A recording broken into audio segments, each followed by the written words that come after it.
Um, fuck. Thank you. I don't even know, because I have this podcast. It's across over 60 platforms, and then when I switched over, it hosting services, it disconnected all of them. No shit. You have to reconnect. Yes, I had to reconnect, and that's a huge thing right Yeah. there in itself. And I won't make anybody do that but myself, because it's global, and in order to find this, I have all the information to get to these locations where the podcast is being hosted. I mean, that's one thing. Social media, I don't know what to fucking say to the audience. I really don't care what they think. I have everything that they need to know. They Right. just need to do it. That's all they have to do. Just do the work and your life will be better. Don't Right. ask me fucking questions. Right. So, what I think, this is just my uh, personal opinion, just Sure. based on what I see happening, that that engagement when you do have somebody that makes a comment, Yeah. if you can engage with them, even if it's just, um, Negative. for lack of a better word, just a standardized reply like, great, or I understand, or, thanks for the comment. Hmm. I'll keep that in mind. When those people that do take the time to comment, good, bad, or indifferent, when they get that interaction with you, that not only pulls them in, but the other people that may not have commented but are reading the comments, Hmm. then they go, oh, wow, he's engaging with us. And I think that pulls them in tighter. I don't know. But it it's something that you can try. Uh, Yeah. I mean, like, I put it on there, like, say something. I will engage you. I have no life. I will come over to your house and give you a hug. But nobody wants to test that theory. mhm. To me, it's like dating. It's like the way I see it is that I tell people, like women, that I'm completely honest with what I say. I'm a man of my word. I'm not talking to anybody else. I think you're fucking beautiful. This is what I want, and this is what I'm doing. I'm not hiding anything. No, I'm not married. I don't have any fucking kids. Why do you ask me this all the time? I'm 29 years old. Why can't people get this shit right? And then they'll tell me, well, everybody out there does this shit. They all lie. They all do this. It's like, what the fuck is wrong with every douche in America here? And so the very few honest guys that are left, if you believe all the women, because I'm telling you, I mean, I've heard that for years. I hear it now with women that are contemporary age of mine, that all these guys lie to them and hurt them and two-time them and aren't faithful, and they don't show up when they say, and all of this stuff.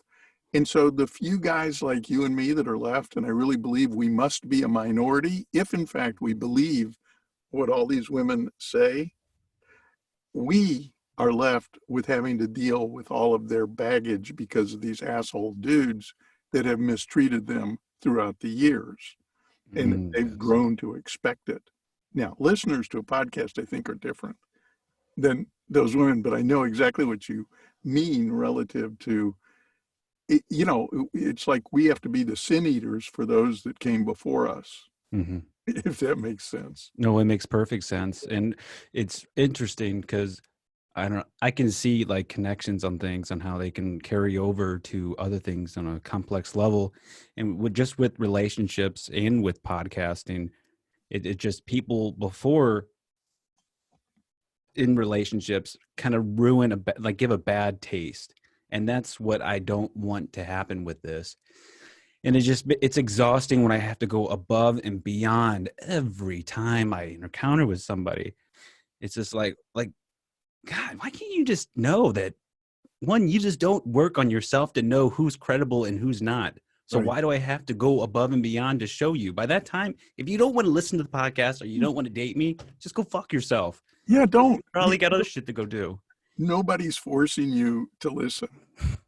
You know, it's like people in movies or television shows or books for that fact, where people make comments and say, "Oh, I mean, that's terrible. That was obscene. There was too much sex. There was all this, fucking language used."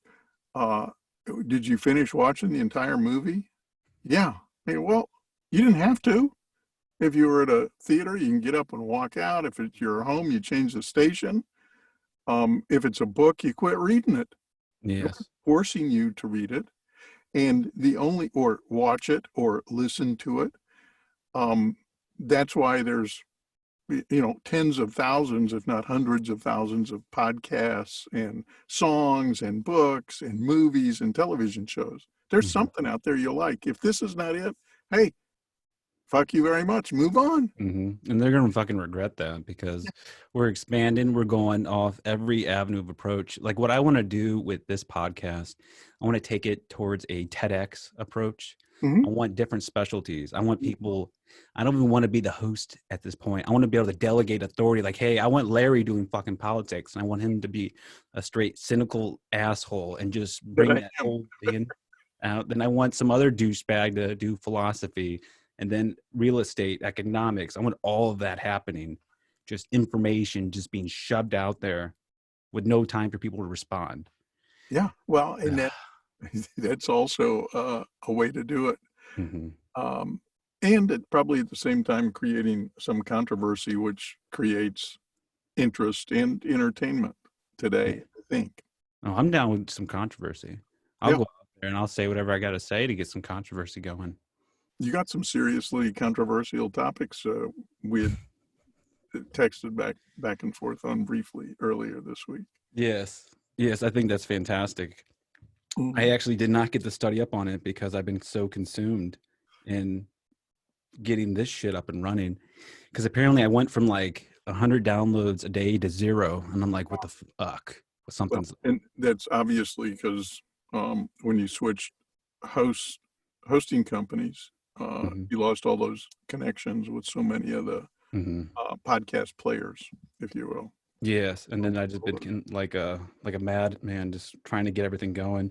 So I was looking at this. I don't know. There's a lot of great shit that I covered, and that's on my other fucking computer, which I know I can get that up right here.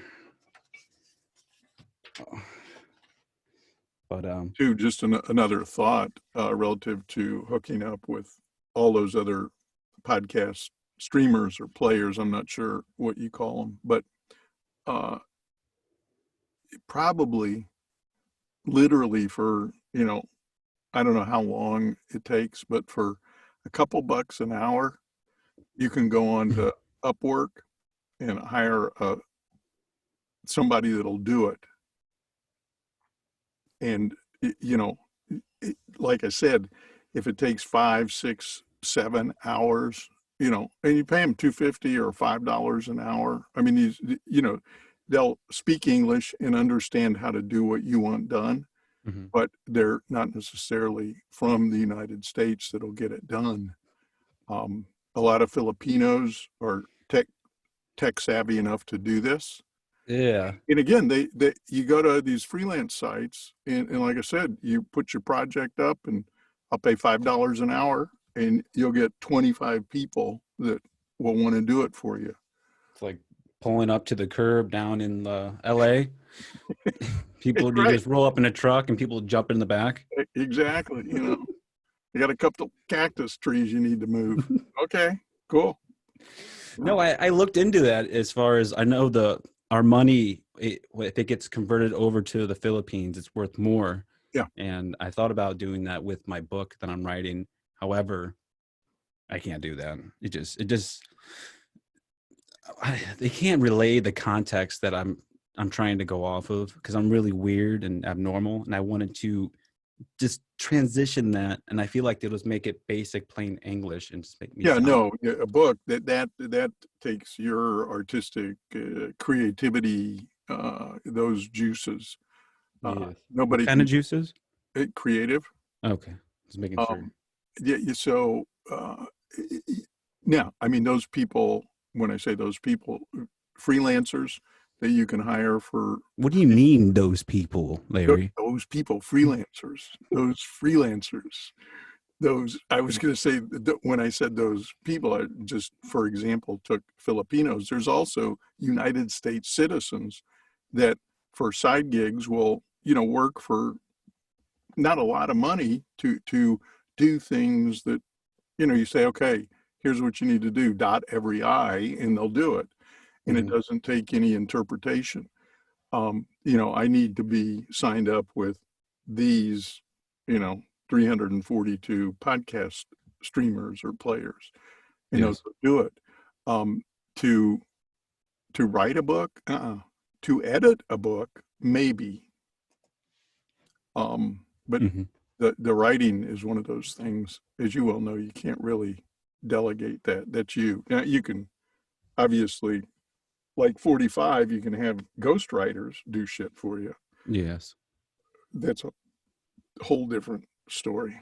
Yeah. This is just, Vodka? yeah, I do, I like a glass or two of these in the morning, try to do it, have at least 8-10 ounces of vodka in my body before noon. Are you fucking with me, Larry? Yeah, of course I am. It's usually 12 ounces.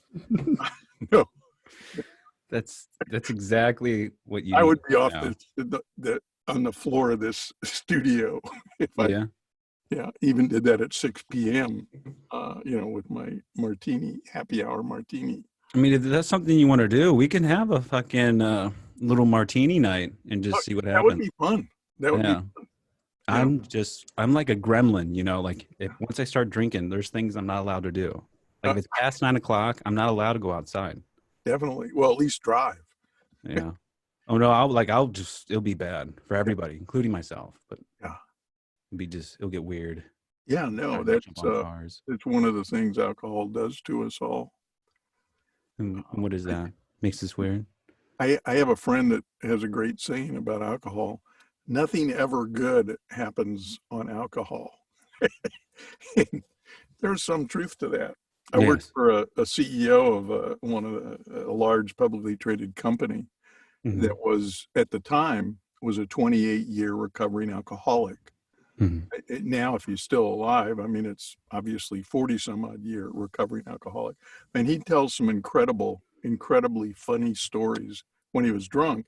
One of his favorite sayings of mine was he had never spent a sober night in jail. Interesting. Yeah. Yeah. So anyway. It was a reality check. No, I definitely did. I did a drunk night in jail once, Mm, and it was I my did too. olden days, Yeah. and I learned from that real quick, and then Oh had a yeah. couple. It just takes one of those nights in any jail to let you know I don't want to be here ever again. It didn't slow me down though. I have a heavy foot. I Mhm. mean, back in the day, yes, I had like a souped up Mustang, and I just thought I was just the coolest person ever. Like nobody can stop me. It's like Would- one of those.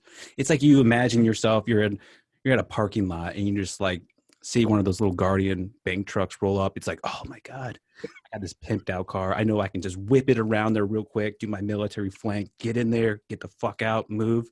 In all reality, it's just a vision, and it's like, yep, back to reality. I need to go.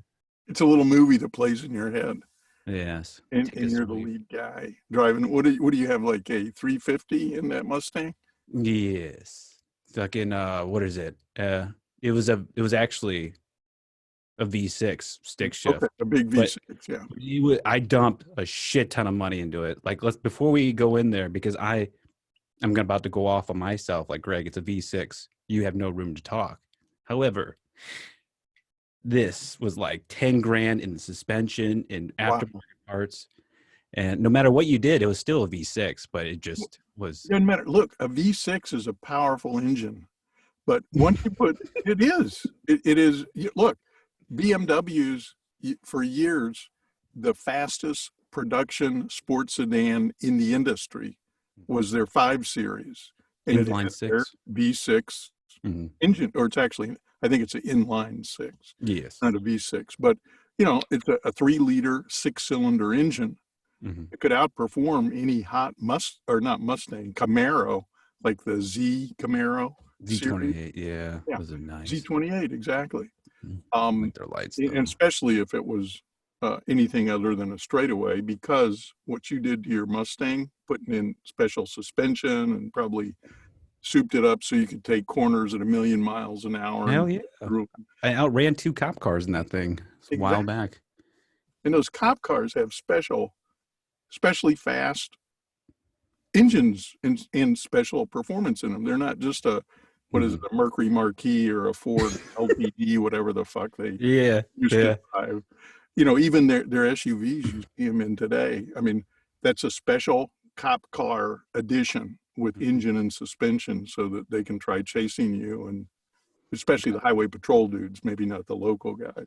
If I'm familiar with it, I believe they upgrade the cams. They do something with the pulleys. They refine their we call it their serpentine belt to a Yeah, gator belt. Makes it tighter. You won't ever snap. Really good for torque. yeah, And something with spark plugs and a couple other things.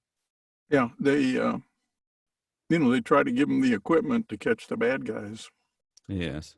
You know, uh, not that you're a bad guy, but No, look, I most was. of their trouble comes when they pull somebody over for what seems to be just a routine traffic stop, and Mhm, all of a sudden that person knows that there's outstanding warrants for me, and the cop at that moment may or may not know that. He could still be, the computer's still running the mhm, scan they automatically did on his plate, and it may not be his car, so the cop doesn't know what's yes. waiting for him when he approaches that window.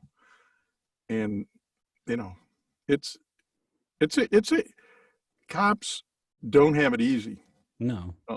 Every day of their life they literally put their life on risk Mhm, because they have no idea what they're going to deal with. And especially today, there's so much crazy violence going on, and uproar against in the uproar, I think, is against the bad cops, not against the good cops. I mean, there's they're bad getting people. classified with the bad cops just because they wear a uniform. I mean, aren't we trying to avoid that shit in general? I'm not sure what's going on out there. It's a bunch of nonsense. I mean, the reason why we have so much drama going on is because we don't even understand ourselves as an individual. If we were to focus on ourselves rather than other people, then we would literally be 20 years advanced in society because we would have moved past this childish bullshit that was learned in elementary school. Exactly. And you hit it. If we would think about ourselves and help ourselves grow and be comfortable within our own skin, then we don't have to worry about anybody else, assuming everybody else is doing the same Hmm. uh, for the same positive esoteric reasons. Yes. Isn't always true or easy. Then with cops, I mean, they deal with just the worst of society. So they have a cynical attitude. I mean, if we have to look at it on their perspective, because nobody calls them to say, hey, you're doing a great job today. Yeah. No, it's like, why the fuck are you pulling me over, dude? Yeah, exactly. Hey, I don't get a pull over. Yeah, Yeah. yeah.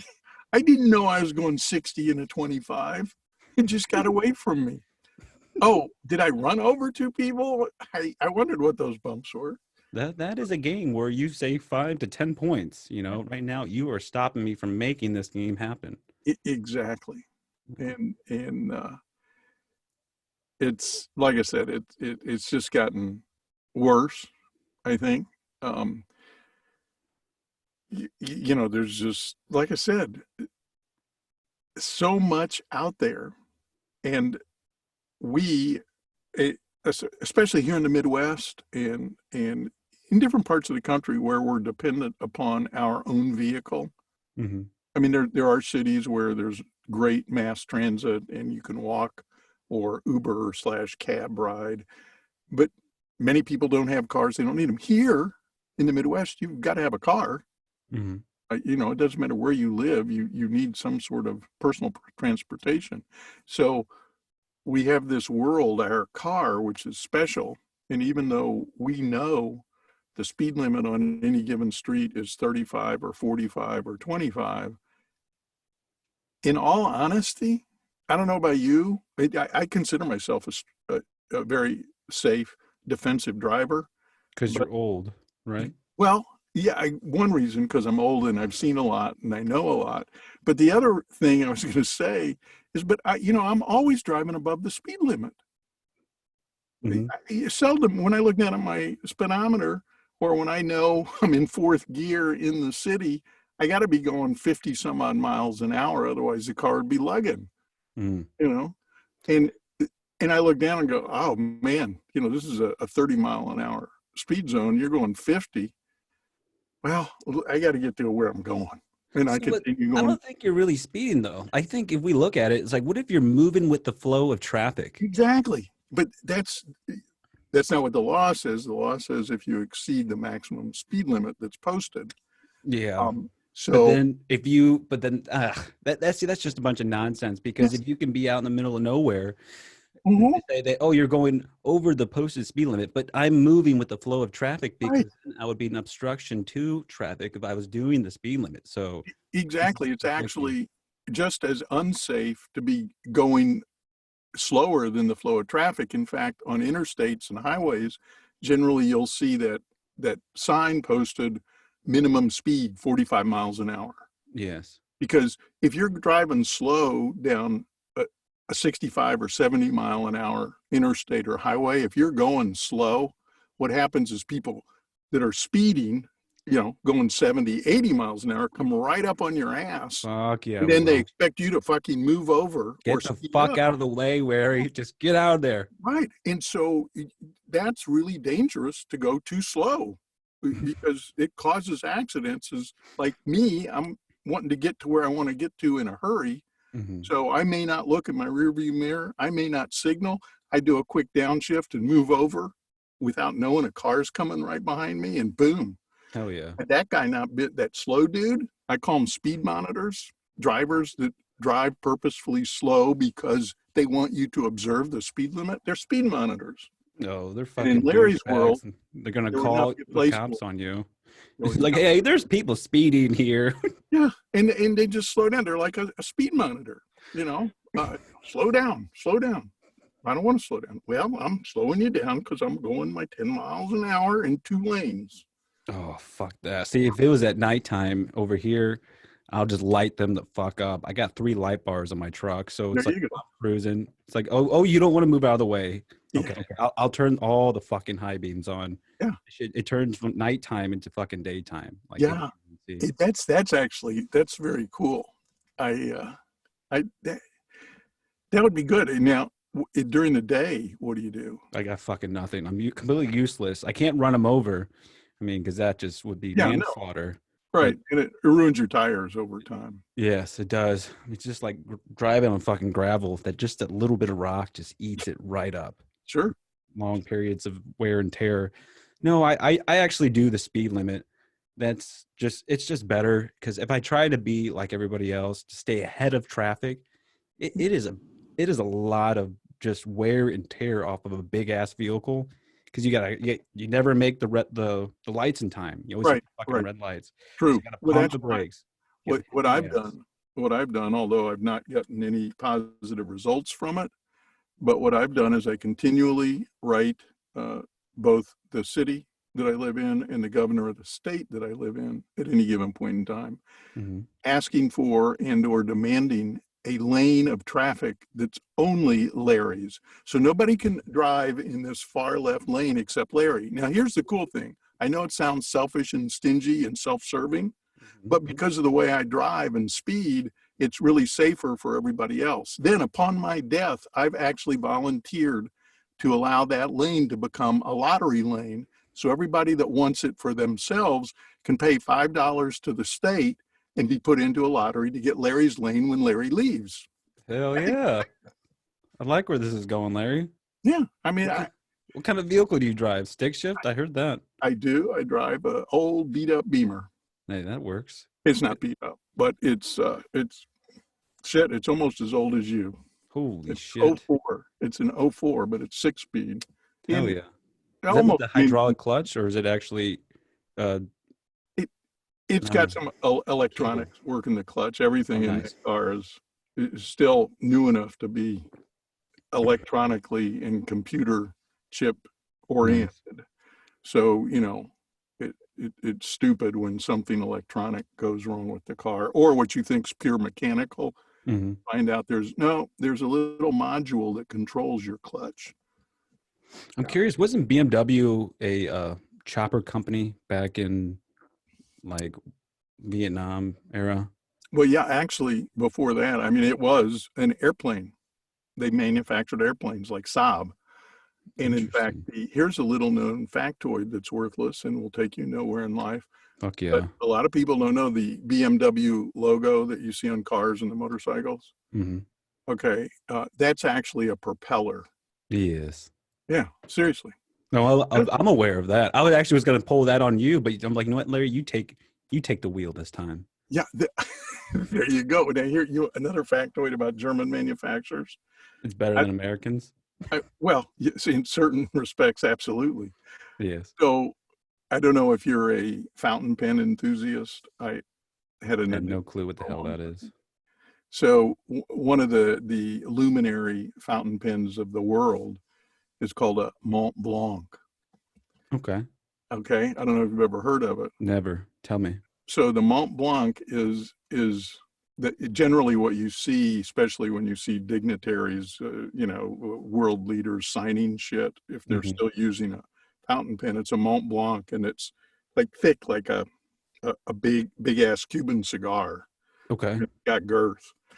It's like something you can just shank somebody with, one of those little old school kind of things. Yeah, probably if you took the cap off, that gold nib, uh, Yeah. quick, yeah, Fuck down yeah. into their neck right here, it would work. If the cap's on, it's pretty rounded, so you'd need a sharp strike and some soft tissue here, maybe the temple or ear would be cool. Anyway, Yes. so the logo, and you need to sometime Google it so you can see their logo, but on the top of the cap, which you would see in your pocket, Hmm. is a white glob, i.e., Mont Blanc. You know, the white mountain. So it Hmm. looks like the snow cap on the top of a mountain, Yes. metaphorically. The interesting part is these were designed many years ago Hmm. during World War II, and Hitler had one of his Jewish Yeah, that's prisoners I knew um, this fucker had it. design this, and the Jewish artisan that designed the pen purposefully put that snow cap on the cap so that Hmm. when it's in Hitler's pocket and Hitler looks down, what he sees is this snow cap. Well, if you look at it, Hmm. it's a six-pointed star, Star of Ah, David. So every time Hitler looked down at it, he didn't know he was looking at a fucking Star of David. what a dumb fuck. You know, so Didn't he live his entire life out? People's like the history book says he was dead, but we didn't have any proof. But then I've been going around through some research, and I feel like he's lived out his whole life, and somehow him and everybody else within that disgusting era of Nazis contributed to corn syrup, in which carried over into America. Do you know anything about that? about the corn syrup, Anything in general with Nazis I, or I stuff like think that? of course, many of his closest uh, lieutenants and colonels and higher ups in the SS and the Hmm. Gestapo, of course, Yeah. were tried during the trial of Nuremberg and were convicted and put to death Hmm. for their war crimes. The rumor, yeah, is it that he and his girlfriend, um, when they were down in the bunker, he knew he was going to get captured, and they allegedly took, their cyanide and killed themselves. Um, I don't know really of one way or the other if there was ever any conclusive proof that the bodies they found were in fact his. Hmm. But I would think, um, if he was living during the trials at Nuremberg for the war crimes that were committed by the Nazis, that his highest dudes that were on trial and were going to be put to death might have tried saving their souls, saying, hey, incidentally, Adolf, you can find him over here in Costa Rica if you go look. Um, but yeah, there's been a few books and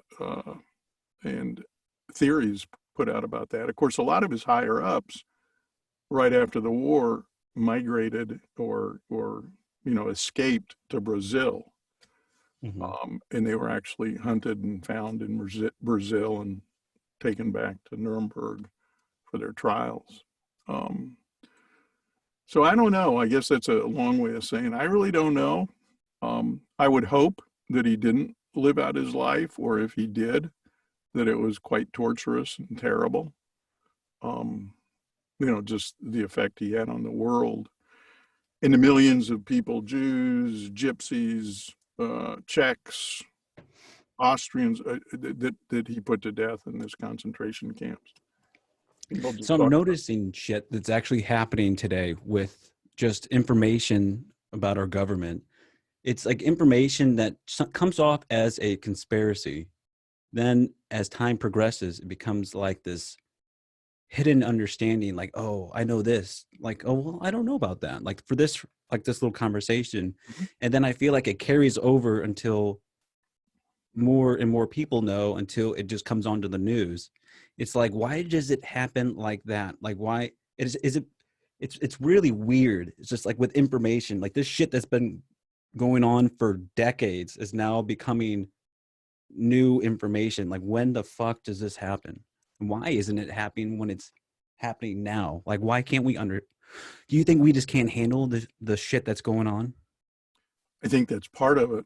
I think today versus even as recent as World War II era, the big difference between then and now, the big difference between 40 years ago and now is the internet, is mass instantaneous communication with Photoshop. So when information is passed to people by way of the internet, by way of the internet, you have to verify and check on your own every bit of information because you don't know if it's real or not. There, but the institutions that normally you could in the past you could trust, you can't trust anymore because people have shredded these institutions. The media has been shredded. The media outlet, what used to be reliable news, is shredded. People, news outlets go on. I was watching this morning OAN, just making shit up. You know, and how they make it up is the Associated Press released a story about whatever, which I'm sure they did. And during the whole narration, they're just showing the picture of the front of the building of the Associated Press. Hmm. But the story that they're relating, the narration, has nothing to do with the Associated Press's story on this particular item that they cited at the beginning of their narration. So people think this is the Associated Press's story, when in fact it's just OAN's bullshit they chose to make up, their propaganda that they chose to push right here. And their watchers that believe them, that believe their news and not a news story entertainment show, an opinion store, if you will, Hmm. they listen to it and then they go spread the rumor to their buddies that'll believe it. And nobody stopped to think, well, let's go directly to Associated Press and see if we can find that story. Because of the internet, you should be able to do that. You Yeah. can't find that story because that news outlet made it up. And I'm not Hmm. saying that's, I just picked them out because that was a recent But example. it is relevant though, and it does happen. And that, see, this is the connection I'm talking about. It's with the fucking, with the news station. You can't take their shit seriously, and you have to be extra thorough. I mean, it's with relationships. Like, oh, I can't trust this dude. We have to be extra thorough because he just seems like a fucking pervert. I mean, there's so much information. Hold on. There's just so much information out there that doesn't make any sense. I mean, if I were to say, hey, I have information about Hitler, he actually has a third testicle, I'd willing to bet we could get a lot of publicity, Oh, because there's a absolutely. lot of idiots out there that would believe that. Yeah. Well, and I mean, um, yeah, and two, if you had his third testicle, you could auction that and probably get a lot of money for that third testicle. Yeah, I'd be curious to see what it looks like after this long of time being attached. Yeah, I mean, I don't know. Um, We it, don't have. I do not have a third testicle of Hitler's yeah, at no. all. Um, and that would be weird having a third testicle of Hitler's on your testicle sac. Yeah, Yes, I don't it's know like if how did it that fit, happen? Some you Back know, to the Future kind of shit. exactly, exactly. Uh, yeah, no, I think this information, and again, when you stop and think about the internet, who did I hear say it was a great line was, you know what WWW stands for, right? World Wide Web. Right. So why it is the abbreviation 9 syllables long, and what it stands for is only 3 syllables. WWW versus Wide World Web. Yes, 3 syllables, and the abbreviation is 9 syllables. it's conflicting. Yeah, I mean, I spend most of my day contemplating that kind of shit. That's why I lost my hair, I think. Larry, I have some information. I actually wanted to do this on the air because I thought this would be a great thing to talk about. You have access to a Google Um, right yeah. next to you? Yes. I want you to go into the search bar Uh-huh. and I want you, let me make sure I get this correctly spelled. Sure.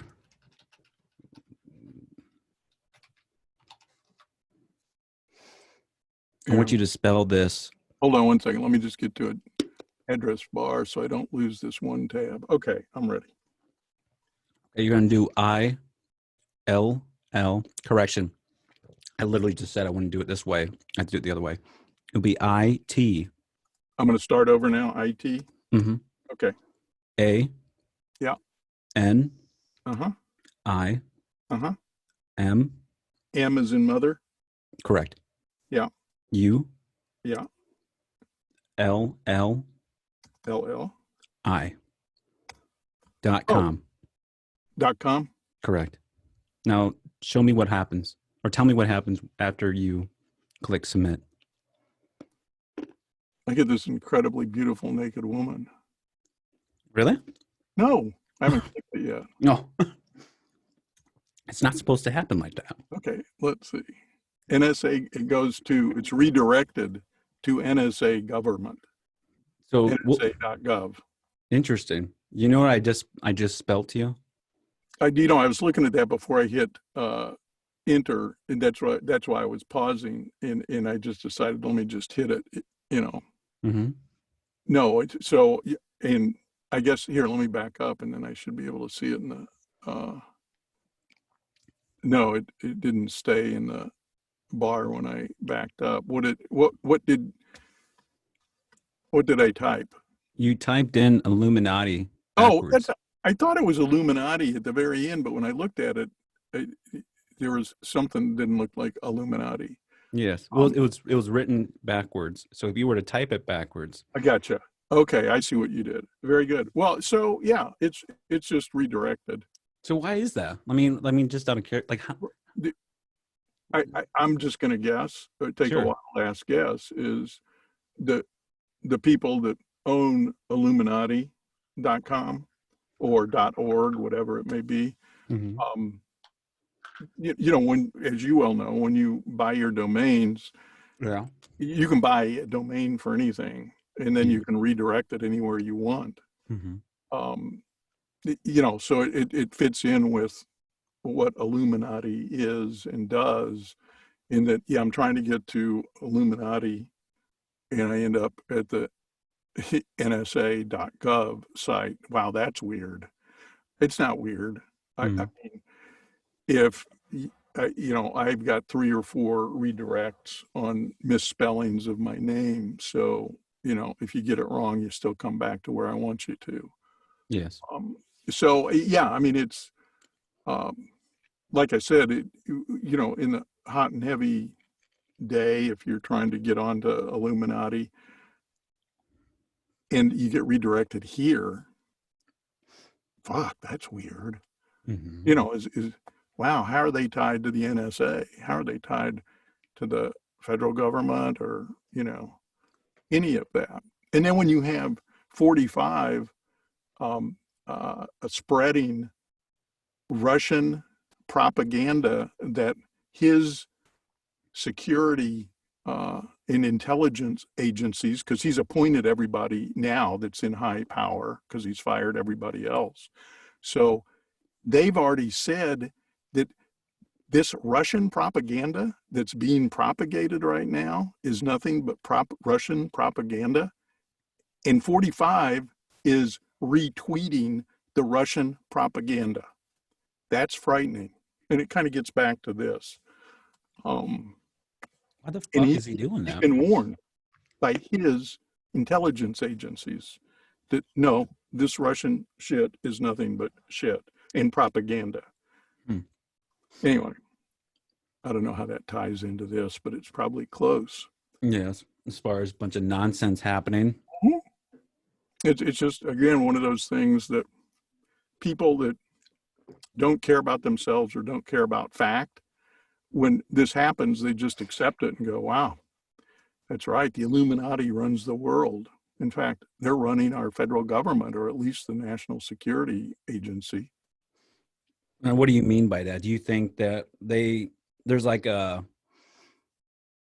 higher power that is control of everything? Well, I mean, that's the whole, and I don't know about the whole, but it's certainly the basis for Illuminati. Illuminati is tightly connected to the Committee of 300. Yes. It's somehow connected to the Elders of Zion, which is pretty scary. Yes. That somehow, I think we could connect dots all the way to the current big cult, which is Q Anton. What And are that? What are the elders of Zion? Elders of Zion it's actually based on a document, a group or book, which was written originally in the Russian language many years ago, talking about how evil the Jews are, and the fact that the Jews are conspiring to control the world and the finances of the world and the communications of the world. Mm-hmm. Again, the Jews have constantly been kind of a scapegoat for a lot of shit. Mm-hmm. And again, tied to, we talked about in that text, Rothschild and the Rothschild family. I mean, they're Jews, Yes. financiers, as well as the diamond market is controlled by one Jewish family. Mm-hmm. And diamonds are very finite, perhaps more finite than fossil fuel. And the De Beers, it's a Jewish family that if you buy a diamond, a real genuine diamond, De Beers had their hands in it at some stage. Interesting. No matter where you buy that diamond, if it's a real diamond. So, you got there, when shit doesn't go one's way, then you look for reasons why the shit went bad. You look to someone or something to blame it on, when many times it's just us. We fucked up somehow, big, bad, or indifferent. Mm-hmm. So scapegoats are always fun. Yes. Mr. Oric, my seventh grade woodshop teacher at George Caleb Bingham Junior High School in Kansas City, Missouri, one of his great sarcastic comments was, don't ever blame yourself if you have somebody else to blame it on. And it was sarcastic, but when he'd say, who just made that noise? And he'd raise your hand and he'd shake his head. Don't ever admit to that shit if there's somebody else you can blame it on. Now go to the office. So Mr. Oric's words of wisdom. Yeah, he sounds like a straight champion right there. We would definitely have to have him on the show. Yeah, well, definitely. He's dead now, I'm sure. I mean, Yeah. he Maybe was 13 or 12. sort of somebody that'll bring dead people to life. I don't know. That would be cool. Like Frankenstein, Dr. Frankenstein could do that. Yeah, he might have some issues though. I don't think we can get a good conversation. He might be like straightforward to angry, back to straightforward. Yeah, but I'll tell you one thing. When he brought these beings back, he made them bigger and stronger. Fuck yeah. they'd be good to have on a football team. This is true. Put them in the army. We could Yeah, definitely with use the them. Army, absolutely. Hmm. I Uh, wouldn't mind signing up for that program too. yeah. Yeah, I was just curious as far as with just an outside perspective on secret organizations that are mythological or complete utterly nonsense to the possibility of maybe. I mean, I think that just the whole point of the show is bringing self-awareness, and no matter how many lenses, there's so many, and that's just it's really interesting because that's is what's going on. Or I'm not necessarily saying the Illuminati. I'm not necessarily saying what the fuck ever we're talking about, but it's just it's something to bring to light because it's there. We can't ignore it. Absolutely, we can't. And you know, Greg, a lot of people, I think a lot of people don't have a clue when you say mention Illuminati, when you mention the Rothschilds, when you Hmm. mention uh, the Committee of 300, Hmm.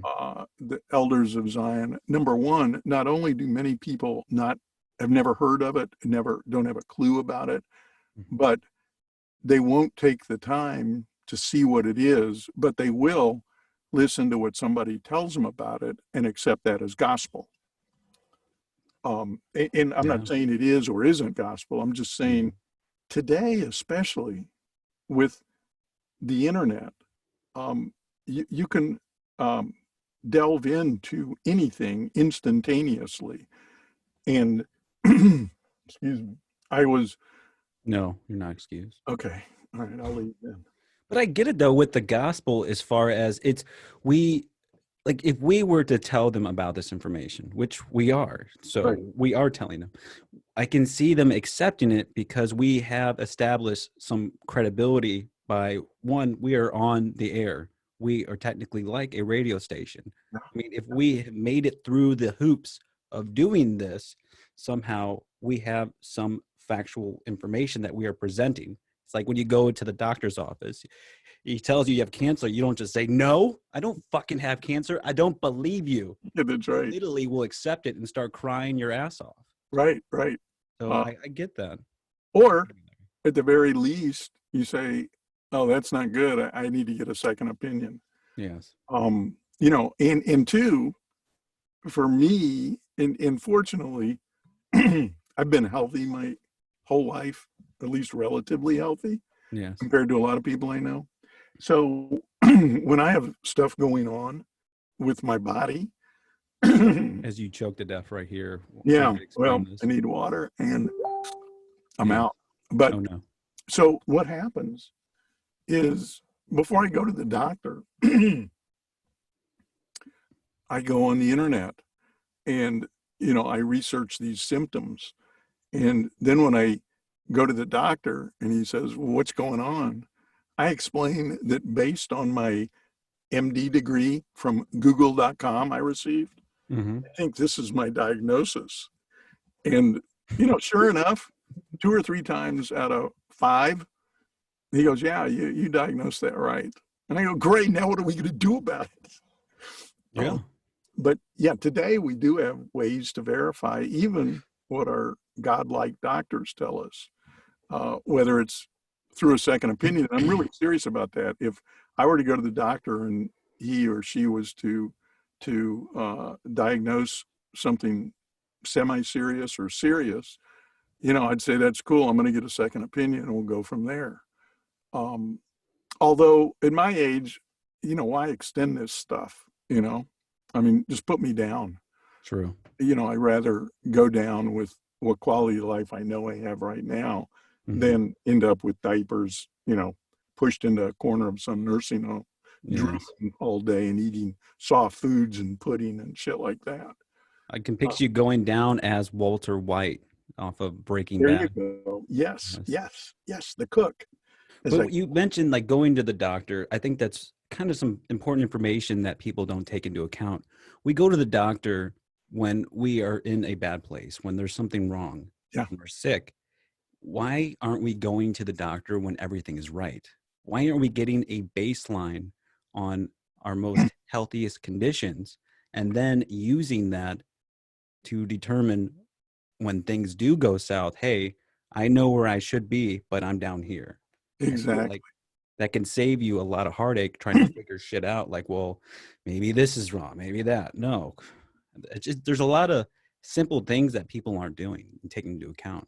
Well, you know, it's so much of Western medicine, especially the United States medicine, is based on therapeutics versus preventing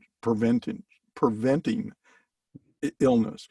You know, it's not until recent years that we really have developed here in the United States a health and wellness industry, an industry that's built on trying to, you know, encourage health and wellness and prevent shit from going wrong versus, oh, my stomach hurts, I'm going to go to the doctor, Mm-hmm. you know, and see what's wrong and make him give me a pill or cut me open and take out the appendix, whatever's causing the pain, versus if I had a different lifestyle, if I had a different diet, if I didn't sit around on the couch eating a bag of potato chips every day, would I be more healthy?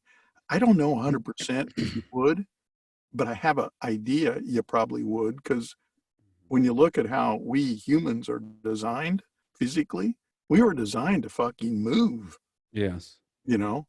And I know as I've aged, those days where I don't do any physical exercise, the next day I got aches and pains. If I Yeah. do my hour and a half of good physical cardio and strength training, if you will, Mm-hmm. I mean, I get out of bed, you know, like I told you early on, Mm-hmm. I probably can outcompete many 30-year-old men or women that are in shitty shape. Mm-hmm. And I see a bunch of them. I see Agreed. more people out of shape at all ages than physically, you know, in shape. And what do I base that on? God, Over. Larry, get some water. You're killing us in here. Cool. Wait, I gotta.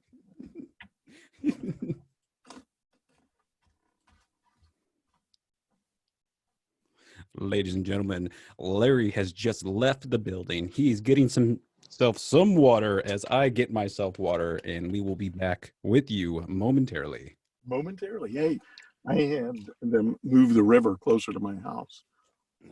Mm. No, but you're right though.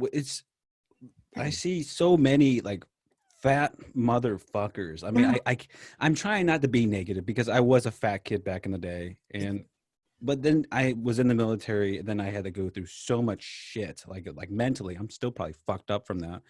But now it's like it's an accountability thing. If I don't do it, then I am upset with myself because that's basic shit. And then I feel the pain in my body if I don't work out. Like that's another Absolutely. thing. Yeah. It's just like I just want to audit motherfuckers who just fail the height and weight requirements of life.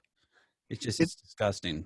it is. Here's what I see as an old fuck, that when I look at young people that have no physical or internal disease that may exacerbate their obesity, and there are Mhm. some medical conditions. Thyroid and Yeah, shit like that. thyroid. I Yes. mean, diabetes. You know, I mean, Mhm. there's some stuff, but disregarding that because that's a medical issue that should be addressed early and often. Mhm. Um, I see these young people, and let's assume they're in good internal physical condition. How do they allow themselves to get so out of shape so quick in in certain respects in what's the prime of their life, where they can Yeah. enjoy dating and in the physical aspects of dating Hmm. and take advantage of with the muscle mass they have and being trim and slender and Hmm. in shape. They're miss, you know, and all of that's going to affect the quality of their life as they age until they decide, I'm going to do something. I'm going to get some exercise. Yes. Even if I've got a couple of friends that say, you just fucking go walk for 30, 40 minutes a day briskly. You Yeah. don't have to go to the gym. You don't have to go to a treadmill. You don't have to do a marathon. You don't have to lift weights. Just start moving. And the more you move, the more you move. Hmm. I'm sure And you then all go of a sudden, Larry, with the American Heart Association. You need what, 10,000 steps, about yeah, 5 miles a day. and 10,000 steps happens like in your sleep almost. Yeah. I wake up and on, it's funny, it's scary, but I'll look at uh, my watch, and during my sleep, I did like 132 steps, which was really scary. I wonder how many times I walked into the kitchen to get something to eat while I was sleepwalking. And did I ever drive while I was sleeping? Ooh, That scary. would that would scare me, Larry. I'm not gonna lie. Usually, I Mhm. keep a couple guns around the house. It's like if I see somebody sleepwalking, I don't know what the fuck. I'm shoot first, ask questions later. I, I do the same. I've broken so many mirrors in the house, shooting Oh at them yeah. when I'd see myself, but I was asleep. I wasn't thinking straight. And then you end up with a shard of mirror in your neck, and you have Mm, to call the fire department, and they come over. Well, how'd this happen? Well, I saw this guy. I shot him. It turned out to be the mirror because I was sleeping. Now mm. they won't come to my house anymore. It's terrible. Oh fuck, Larry. I don't know what it is about today. I just feel completely like a lazy piece of shit. Like I'm not getting anything done. Well, and every now and then you got to have those days. Yes. You know, I mean, it's just like the commercial says, you deserve a break today. Sometimes when I have days like that where I just can't get my shit together, Yeah. I don't fight it. I just say, fuck it. I'm just going to fuck off today. You know, it's a mental health day. Taking a day off, get my shit together, come back stronger tomorrow. And sometimes it works. Now, if you string them together day after day for a period of 2.5 years, then you start questioning it, and you need then to go to a doctor and get, you know, a Yeah. pill or some shock treatment or, you know, Yeah. a frontal lobotomy. Just a I've done little. the I've done the shock treatment. I have a couple tasers. I definitely tasered myself to see if that would get me moving. How's it do? No, it just knocks me on my ass, and I gotta just collect my thoughts for about 30 minutes. I think, I'm not sure, but I think you need higher voltage and amperage. Um, you know, Hell yeah. No, I yeah. got one of those little police projectile tasers. Pretty fucking cool. Like I used it during my undercover like security when I was right when I transitioned out of the army, and that was just the one thing I wanted to do was shoot somebody with this thing. So Just did you in any of your training have the ability to shoot a volunteer or be a volunteer and be shot with it to see what it no, feels like? no, I managed to get around that nonsense to Okay. avoid getting hit by one of those things. I was just curious. I didn't know if that was part of training, you No, know. it definitely is. I was able to get around that, so that was good. Before I ever used a training collar on one of my large dogs, uh, Oh I shit. wrapped it around my arm, Oh my and god. you know I wanted to feel what he felt. And then the trainer that was introducing it to me said, "But yeah, our pain levels are different than that of a 110-pound dog." And I only, and what's neat is the training collar I used. If you held the button beyond 1 second, it would shock. But when you touch the button, it sends an audible beep. So the dog hears that, Hmm. and he's conditioned just after one or two zaps that, Yes. oh, fuck. When I hear that, then I get zapped. So I'm going to be good as soon as I hear that beep. And Hmm. then you take the training collar off of him, and there's a little dummy collar. It's his collar, but you attach Hmm. this little box to it, and he thinks it's the electronic collar, Hmm. and you seldom ever have to worry. It's a neat, quick, very humane way to deal with behavior that threatens the life of the dog. I lived way up in the hills in Austin, and he would cross the busy street Hmm. to chase deer. And when we were out walking, I just had to have a way when he saw 4 or 5 deer to get him not, you know, to stop, to sit, Yes. rather than risk him in the dark of night. There were no lights, no street lights, and he was black. So unless he turned right in the headlights, you know, and you saw his eyes glisten, you wouldn't know it. So that's why I got that, and it was effective. Like I said, I used it a couple times, and after that, when I said stay, Like he'd look at me and then he'd look back at the deer and say, "Really?" And then he'd think, "Oh, that fucking zzz. Yeah, I'll stay." I think that all went through his mind. Maybe not. Hell yeah. I'm not what I use with my dog. I trained her in Russian, and she's like a attack dog, a little Labradoodle, Hmm. 70 pounds. And I actually use the military FMs, the military component. I might not even put this up there on the air or whatever. We'll see. But I used like all the shit's posted online with the military, if you know how to look for it. And I pulled up their information on how they train their canine dogs, and Hmm. I just used their FMs, their manuals, and I applied it to the same thing and tailored some like the shit that I have that would be applicable with her versus other dogs that are driven to please. She's or driven to for food or whatever the case may be. And she's a dog that's driven to please her master, which was awesome. Right. And yeah, like I got it down to a science, like everything in obedience it's refined to German commands, everything to attack commands is refined in Russian. But it took 2.5 years. I got it down to she pisses on command. Yeah. Yeah. I had my dog do that. I had a Bouvier.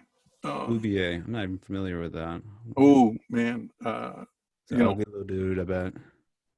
yeah, they were originally bred to pull dairy carts way back when. Hmm. And then during World War II, the Germans used them for attack dogs. They're one of the few dogs that can jump without planting their rear feet. So they can be in a full sprint Nice. and on command just jump up and knock a full person down, a full size person. And they've got one of those jaws that allegedly has, I mean, some unbelievable, pressure per square inch in their muzzle. Nice. And I mean, I Okay. didn't get it for that reason. I got him just because. You're old and you need some backup.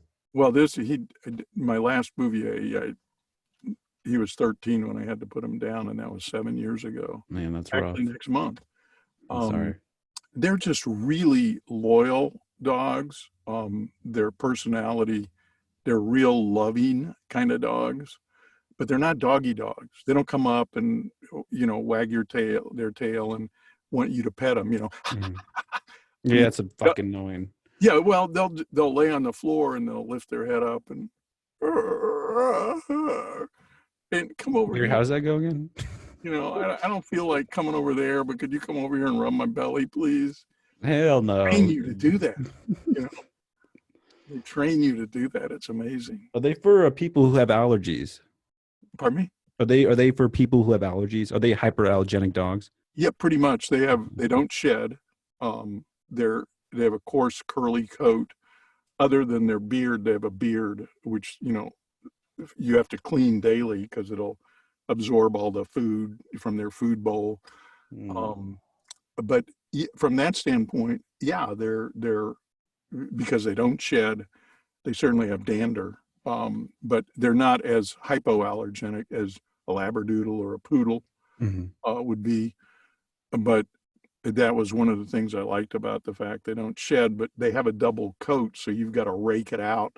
Yeah, You I'm know, looking at them right now. They look like very fuzzy creatures. they're pretty fuzzy. They're, like he weighed 105. He fluctuated between 105 and 110. And, they're a herding dog also. They Hmm. were used for herding. And they don't nip at cattle's heels and bark at them. Hmm. They do full body blocks with them, and shove them around that way. They're a neat dog. Um, and there's only a few thousand of them, I think, here in the United States. Um, but now I'm just trying to rescue a pup or a dog, an adult. I don't really care. Yeah. But because of COVID, there's not a lot of rescues. And when they do get a rescue, you got to be Johnny on the spot because they go in a New York minute. Yeah. No, I Uh, bet.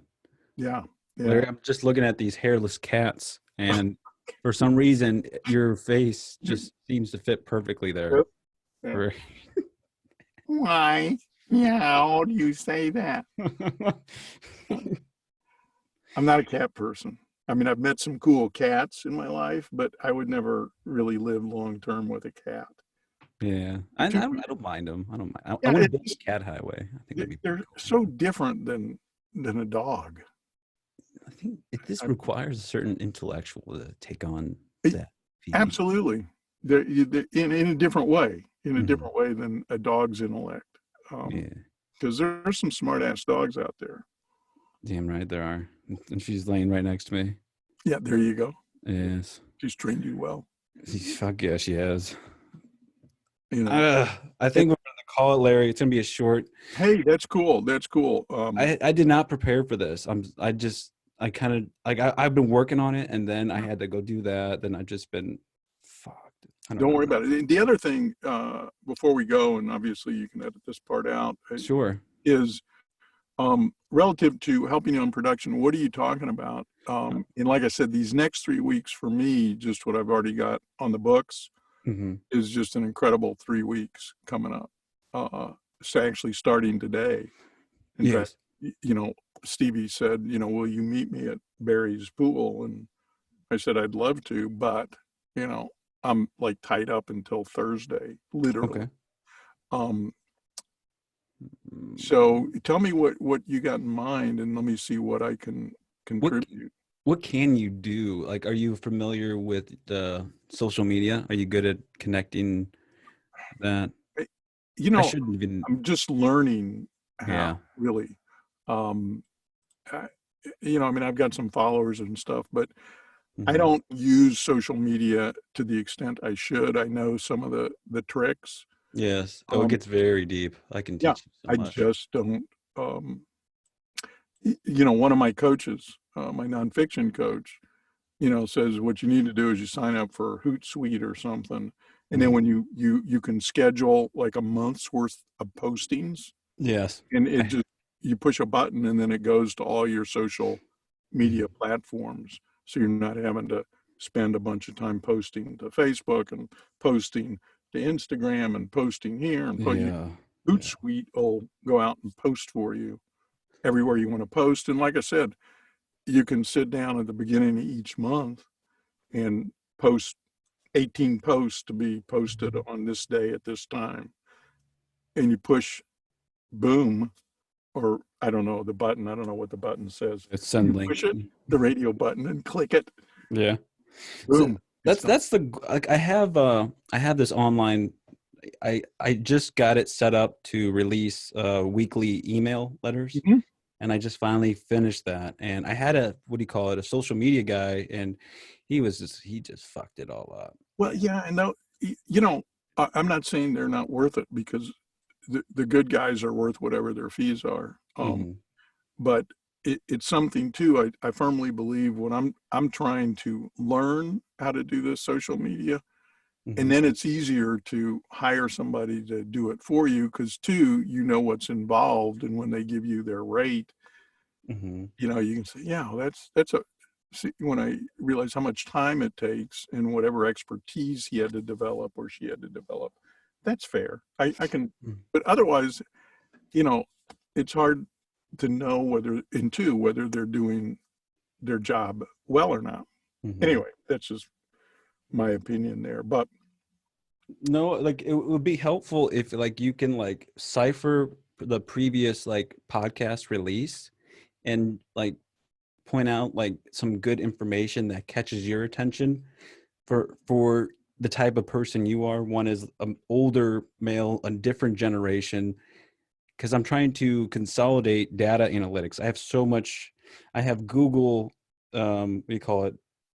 Fucking, what is it called? Um, uh, Ads happening. I have Facebook ads. I have Instagram ads, and I got this other ad thing going on. And I have all this data, and I'm trying to compile a target audience to reach more people.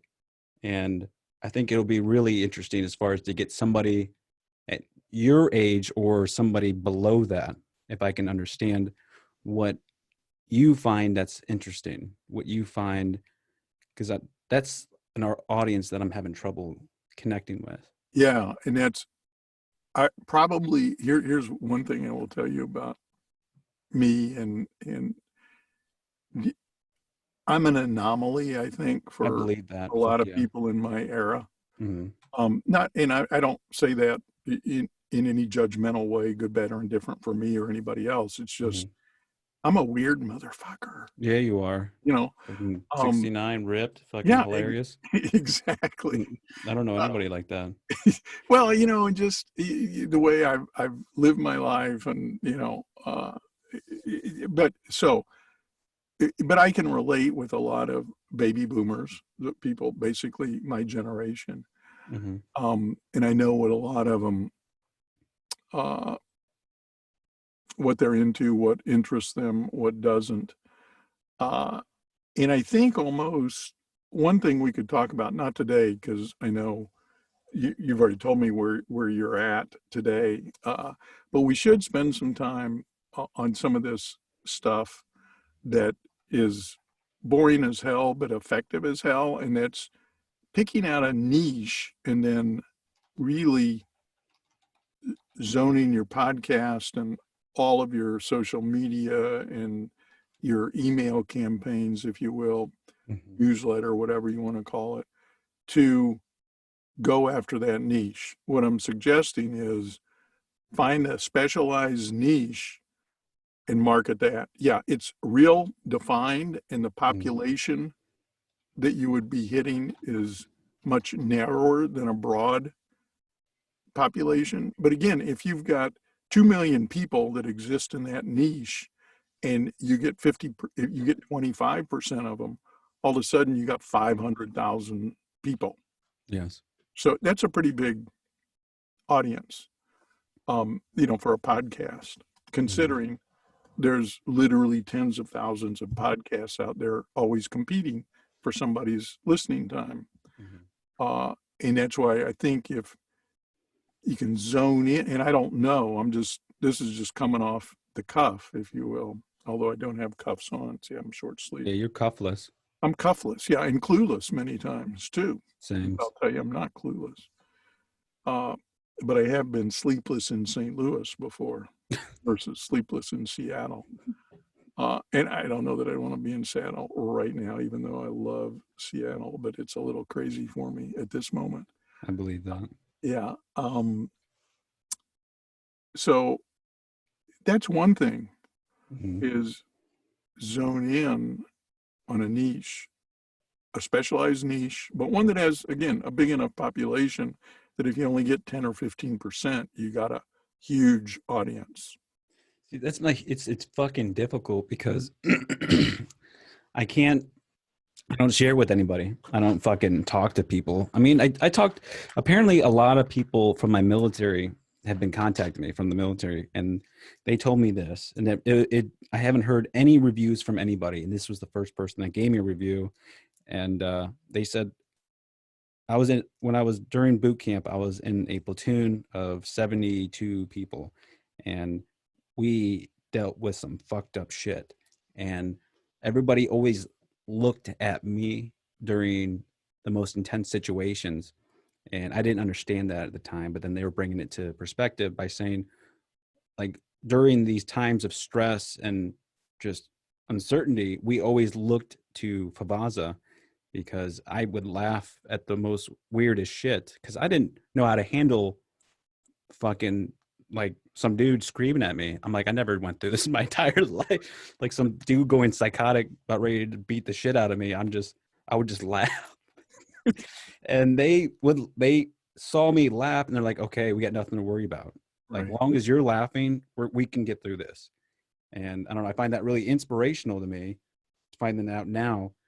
And that's kind of what I like. I wanted to put in there as far as humor, as far as information, as far as something that's completely out there, because I think we need that, especially more than anything right now. Absolutely. It to a certain degree, can give people an opportunity to stop and laugh at themselves, Yes. how they view some of that information, or if they thought that was gospel and maybe you put a doubt in their mind and then they did take the time to go Google it and said, oh, fuck, I can't believe I believe that shit. I got to Exactly. be more attentive. But in the same breath, they get to laugh at themselves for being a doofus. Exactly. And It, that's what we need. yeah, we've got to um, be able to laugh at ourselves, laugh at the stupid stuff we do. Mm. Because if we can't, then everything becomes too serious. And humor, Hmm. uh, it lightens everything. And I mean, there's times when you have to be serious, but most of the time, uh, we can make everybody's life easier by laughing, and especially laughing at ourselves, uh, or laughing at others, as long as it's not harmful. Like when you were talking about having some dude, screaming in your, I picture, you know, the drill sergeant like right up in your face, screaming and Oh, spittles fuck yeah. coming out of his mouth, hitting That's you in definitely the face. happening. Yeah, and all There that's was what saliva exchange going on. exactly. And and his neck's all fucking, his veins are popping out. He's like, "Well, you motherfucker!" And you're just sitting there. Literally, it's like, shut the fuck up, Private. I'm like, I can't. Yeah, you're making me laugh, dude. This is uncomfortability laugh. Yeah, it's wow. You know, uh, and again, that's I know it didn't seem like it at the time, and maybe retrospectively, it doesn't even sound like it, but that's experience that the majority of people never have, because the majority of people have never and will never be involved with the military. I mean, Mm. there's, I don't know, hundreds of thousands or a few million. I don't know what the military population is at any given point in time, but compared to 330 million, it's really small. So just a small population of people go through that. And like I say, having never gone through it, but being on the outside looking in, that experience has got to be invaluable later in life, even momentarily. It, you know, Mm-hmm. you're trained, I think, to deal with every situation, worst case situation. You're trained to be aware of what's happening around you at all the time. I mean, Yes. and the discipline, good, bad, or indifferent, that discipline you can carry with you forever. Most importantly, what I miss, um, and I know this vicariously through friends that served in the military, is these lifelong relationships of camaraderie that Yeah. the people you meet with, that there's a small group that you remain in contact with much of your life. And it's a relationship like even with your best buddy from second grade, you couldn't have, Mm-hmm. because, I don't care how long you were in the military, that period of time you spent, in the barracks, when you were in barracks, and, in boot camp, Mm-hmm. and, you know, getting a liberty, a free weekend, and, you go out and have several beers, and all you're talking about is Getting fucked that, up. yeah, Mhm. that you Yeah. fucked up, or man, it was unbelievable when that sergeant was in your face and you just fucking laughed. You know, Yeah. I mean, you had to do 142 push-ups in 12 seconds, but you did it and moved on. Anyway, No, I mean that definitely is something to look back on. I never really understood it because I was somebody who had a difficult social upbringing, and certain things I have not learned was just understanding the value of a friendship and how to maintain that. Like simple things that people do automatically, I struggle with doing because I just wasn't exposed to it.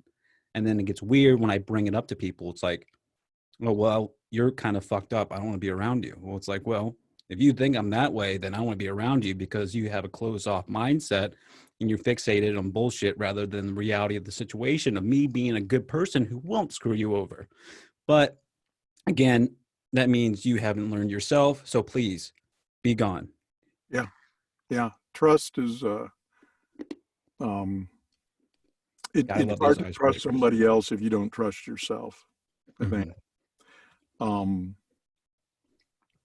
and sometime, when at whatever level of comfort you might have, it'd be interesting to learn about some of these things that you were brought up with. Yeah. Maybe some similarities we might have had, or vast differences in how it's affected where we are today in our own life. I'm curious, like I would like to bring it up eventually. It's pretty deep. There's a lot of shit that I know for a fact if I were to share this on like share what happened and what were things that I was doing, it would shock America. Because it'll be like there's things that there's still people out there that think like this way to go after and ensure justice. I'm going to leave it at that. Okay. That's it. Yeah, Like but I said, this was, I just threw that out there. yeah, yeah, because It's food for thought, exactly. at whatever level of comfort, if at all. No, maybe that might be a special podcast where we will have just a huge event where we talk about my upbringing, what I wanted to do right when I got out of the military, the most fucked up shit anybody would ever think was completely normal to me. Yeah. Exactly. Mhm.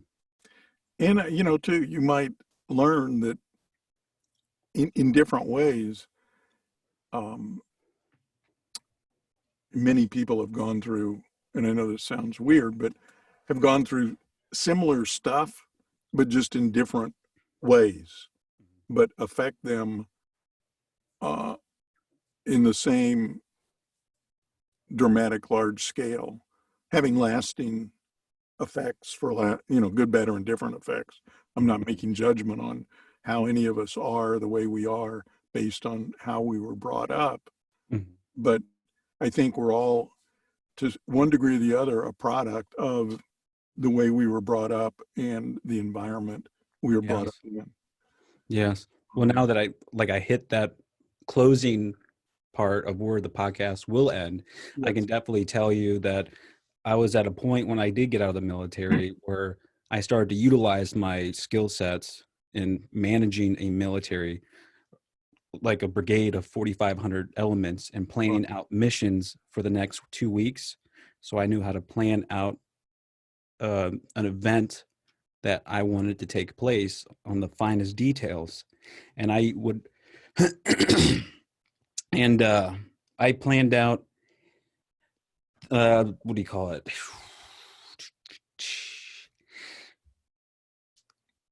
As far as putting myself in dangerous situations to hurt people, Okay. bad people.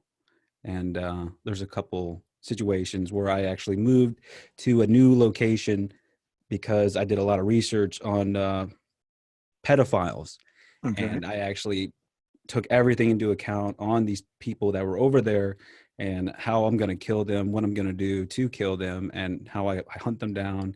I learned the police procedures. I learned everything about everything, Yeah. so I can be like the world's worst serial killer and kill them and make them disappear like nothing ever happened. Make the world better, though, in doing it. That's what I thought in my head, but in reality, it won't solve anything. Siri is talking to me. Weird. Yeah. Um, So that was a while back, and then I had to. It was during my first um, person I was going after. Well, there was quite a few, but I didn't kill them, and I wanted to more than anything. I was outside their house, and I was just like wondering. It's like, is this something I really want to do? I know yeah, once I do this, I can't go back. exactly. I planned everything out as far as getting a truck cover just to throw the body in there, nobody would notice, to chemicals, to letting their bodies soak for a long period of time. I had underwater store, or what do you call it, like a sewer line kind of Yeah. thing, where they pump the water out in this area that I lived on 27 and a half acres of land all by myself. It was supreme because that's what I thought I wanted to do because I was fucked up from a lot of shit that happened to me as a kid. Yeah. And yeah, there's a lot of shit. Like I'm willing to bet it would definitely make a huge rip in the true crime podcasting as far as somebody who actually wanted to do that, because I know that's definitely nobody's willing to come out there and say that. I don't give a fuck. No, you're absolutely right. I'll tell them. I'll tell them. Yeah, I want to be a fucking serial killer. I was gonna be better than all of the ones that were out there, but I'm gonna kill the bad people. I'm not gonna do good people. Fuck. I was that good person that got fucked over. Yeah, almost vigilante, like, Yeah. taking care of justice because nobody seems to take care of it. Yeah. Because like when I lived in Colorado Springs, I used to fucking hunt homeless people because I would literally wait for them. Because this sounds bad when I say that out loud. So it's like they would. I lived over in Colorado Springs where there was I think it's what is it? Not CSU. There's a huge university, and there's this creepy ass like walk path that goes for miles through downtown Springs, and these fucking homeless people would creep up on college students at night. So I would just be on the prowl looking for these motherfuckers, and I would just find them, beat the shit out of them. Hence is why my dog's trained so well, is backup. That's what I used her for, is to have my back. I would carry guns, a couple of guns on me, projectile taser. Still didn't get to shoot somebody. I ended up just beating the shit out of them. But no. I lost you, Larry.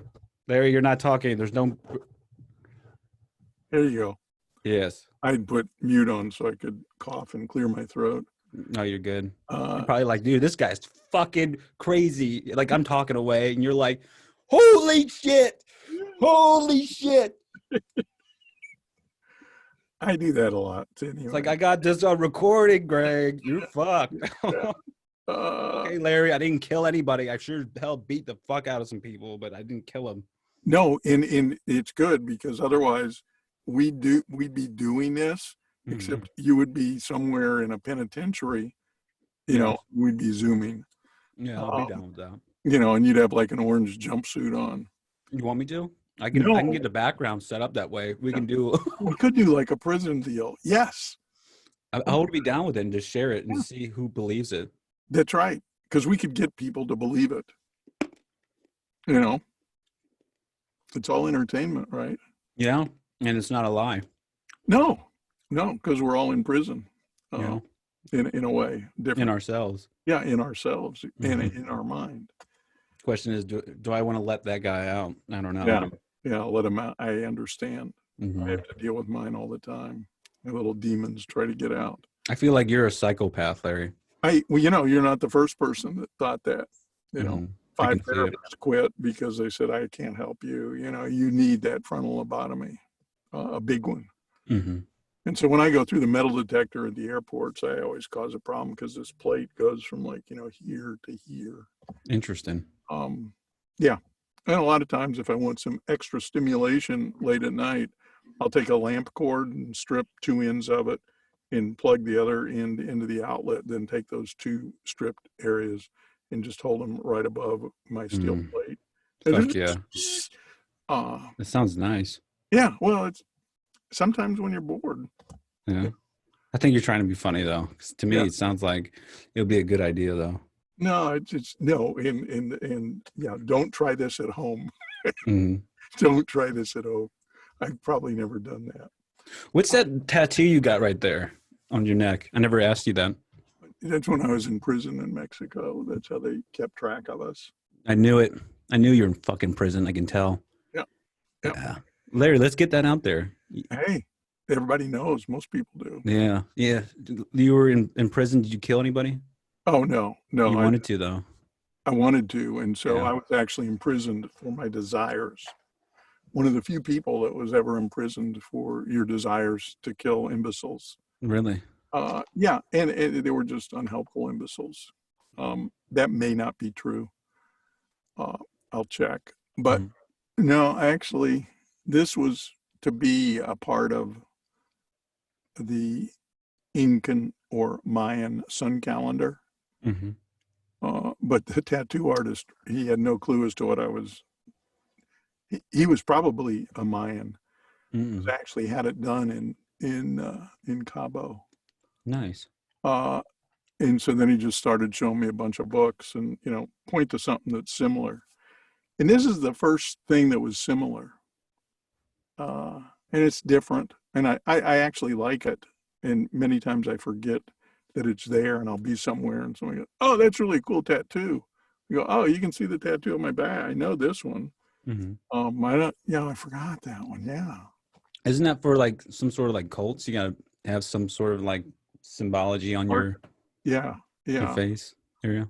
I wanted, the two I really wanted, but fortunately the lady I was with at the time, she disallowed it. One, I wanted like a third eye tattooed here, Fuck yeah. I mean, a really, really real looking eye, Hmm. you know. I just think that would be cool. And when you're talking to somebody, you see there, they keep looking above your eyes. So why the fuck does he have that tattooed on there? Or tattooed, you're too young probably to remember an old news anchor, um, Sam Donaldson. You can Google it so you can fully understand it. But get an image of Sam Donaldson, news anchor. Um, he had jet black hair that was like shoe polish black. Even in his older age, he didn't have gray hair, so it was Yeah. shoe polish. So, and his hair was it was just like a helmet, and it came across his head like that. I wanted to spend like a year and a half just having that full, thick black hair tattooed onto my head. You know, you never have a bad hair day. Yeah. You wouldn't get the glare. You know, uh, I but know I you're joking. I know people probably think you're fucked yeah, up in the head when you tell them this stuff. right. They That's do. exactly what I do. That's I what, mean, like Larry, there's a connection here. I know that. You're yes. like a future version of me. Yeah. Well, you need to go get help so you don't turn out like this. Yeah. No, you're fucking right. I definitely do. Because Yeah. people think in I their mean, head, I feel crazy.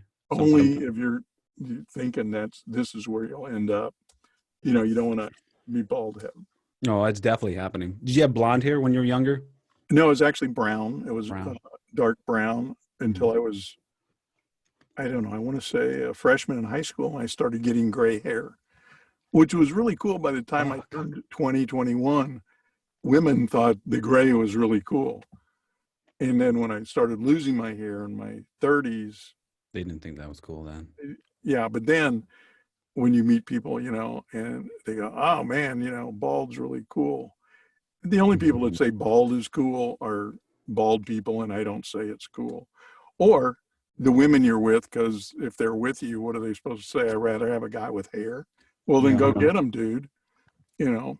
Um, so I have several wigs when I go out at night and do weird stuff. I'll put on my disguise, and I've got these Mhm. wigs and different mustaches and stilts to make me tall.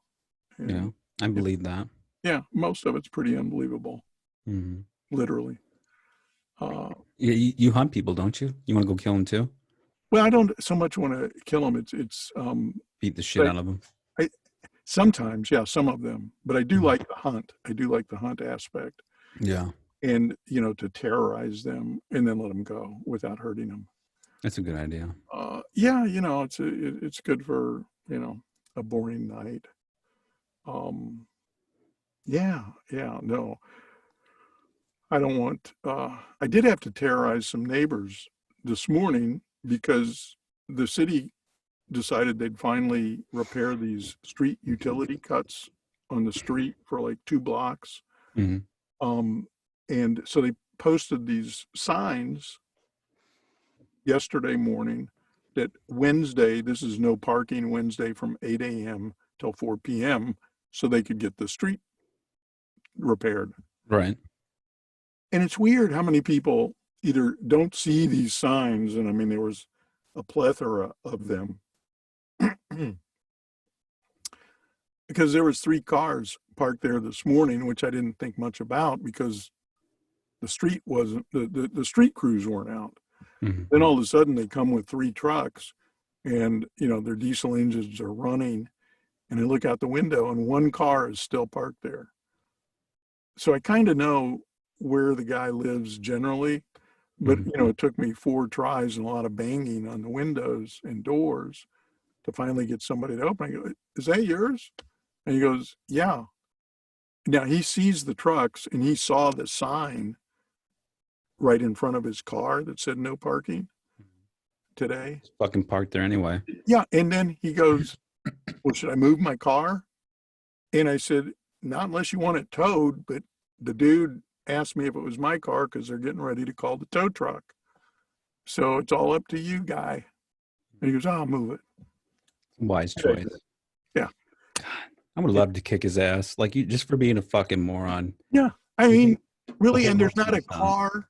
It's, I live in the city. So this whole stretch of 2 full city blocks that normally has several cars parked, there wasn't a car to be seen for these 2 blocks except his.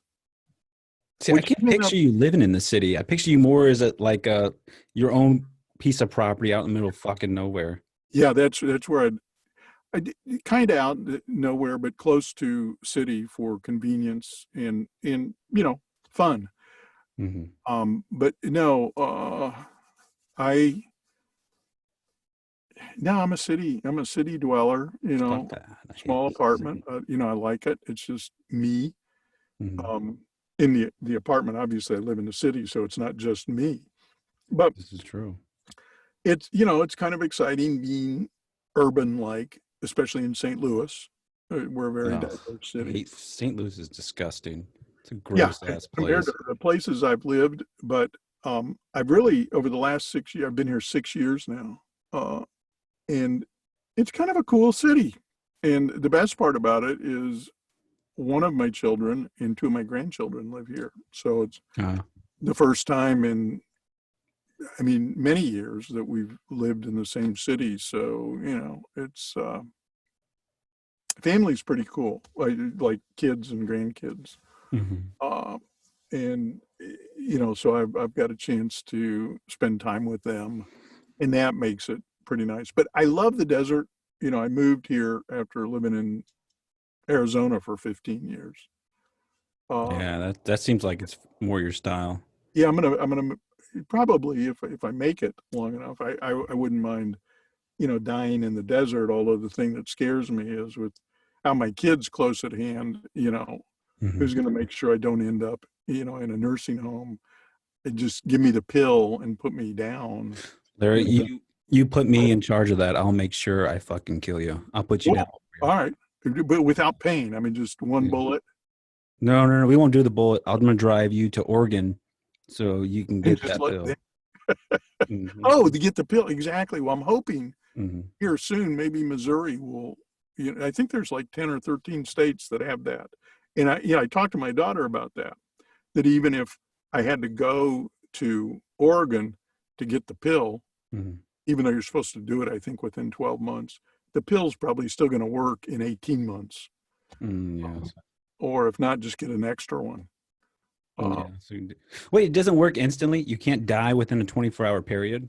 no, I have no idea. I mean, I think you can take it anytime once it's prescribed and you pick it up, but Hmm. I think it's the way I understand the law. I mean, it's so restrictive as to who can get it. Yeah, hell no. We'll get that. Um, yeah, no, that needs to, that really does need to be liberalized because um, we each should have control over our body to the degree that if it's time for us to go, let us go. Um, it's a hassle for everybody. Now, Mhm. again, that's what I say right now when I'm in good health and I can walk and I don't slobber all the time and I can control my bowels and urine. I will not wipe your ass, Yeah, Larry. You're no, I glad would that I'm not, doing and I would not want anybody to. But that's what I'm saying. When you get there, I wonder if you get there and are aware, do you change your mind? Like Christopher Reeves, the day before he had that accident and fall off his horse and became paralyzed from his neck down, that. did he tell like his close friends and family, man, if I'm ever paralyzed, put me down? And then it happened to him. And he used, of course, he had vast resources financially and everything else. And he used all those to have a quality of life that very few paralyzed people ever get to have in the Mhm. finest medical care and medical research. But so at that instant, I wonder if he changed and said, oh no, I'm going to fight to walk again. even though the day before it happened, he said, if I'm ever a quadriplegic, you put me down. And then when it happens, oh my God, no, because I think our system's set up to struggle for life. Yes. We as a being, you know. I see what you're putting down here as far as that challenge when we're faced against this, when a situation like that, we feel like it's necessary to fight against it rather than just accept defeat Yeah, automatically. it. I think just built into our It's a primitive instinct, that's for yeah sure.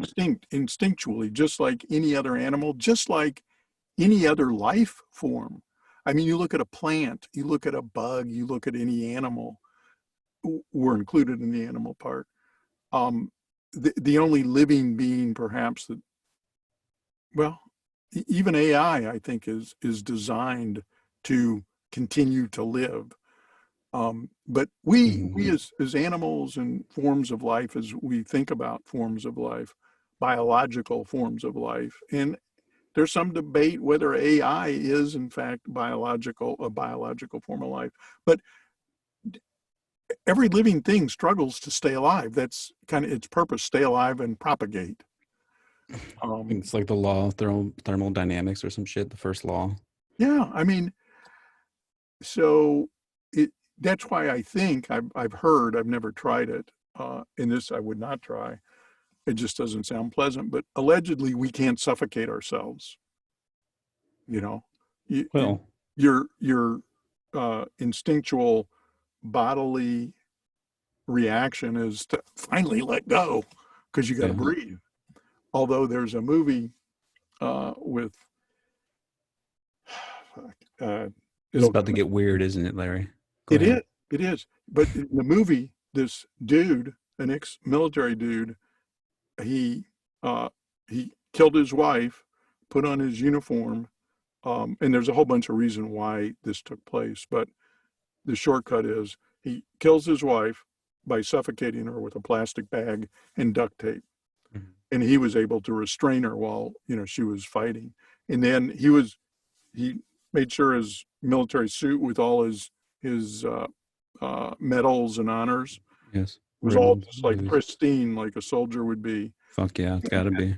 And then he put this plastic bag over his head and duct taped it shut and laid down on the bed. And I mean, you saw him kick, and a couple times he'd raise his hands, but he had the discipline from the military to not tear that shit off, which I don't think It's we fucking possible.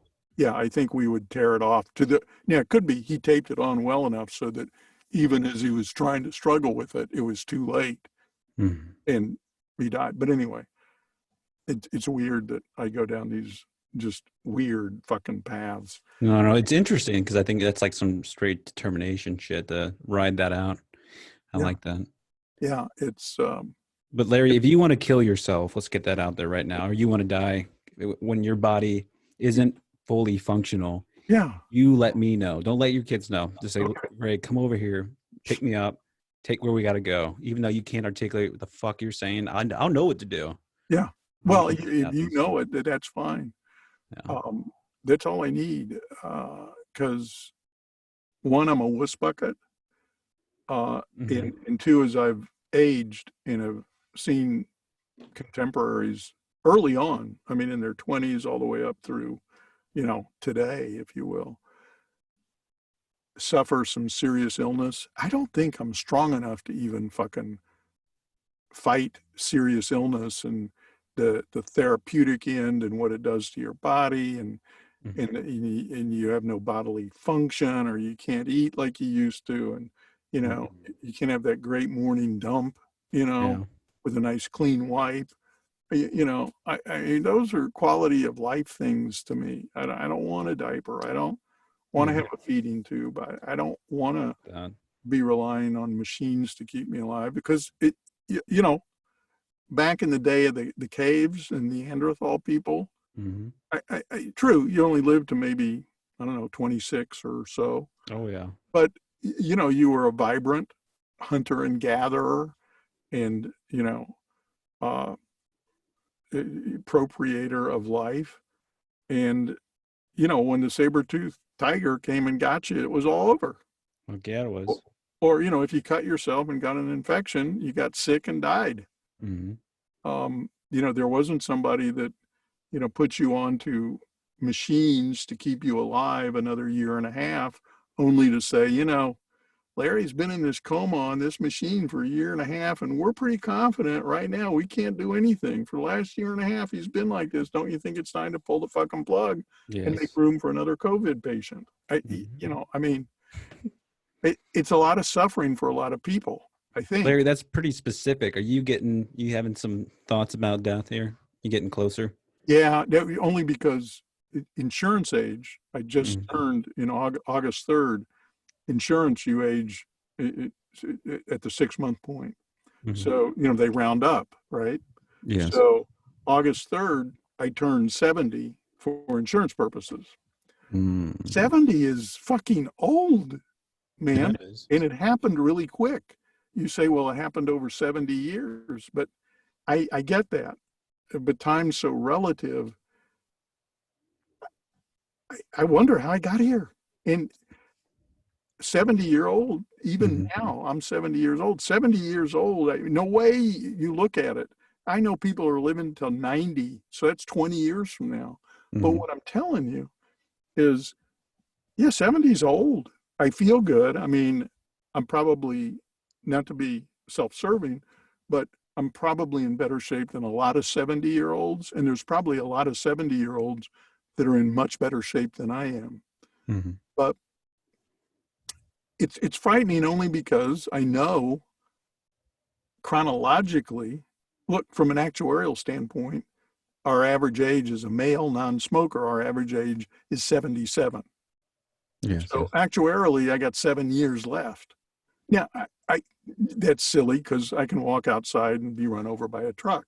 Mm-hmm. You do that when you're 2 years old too.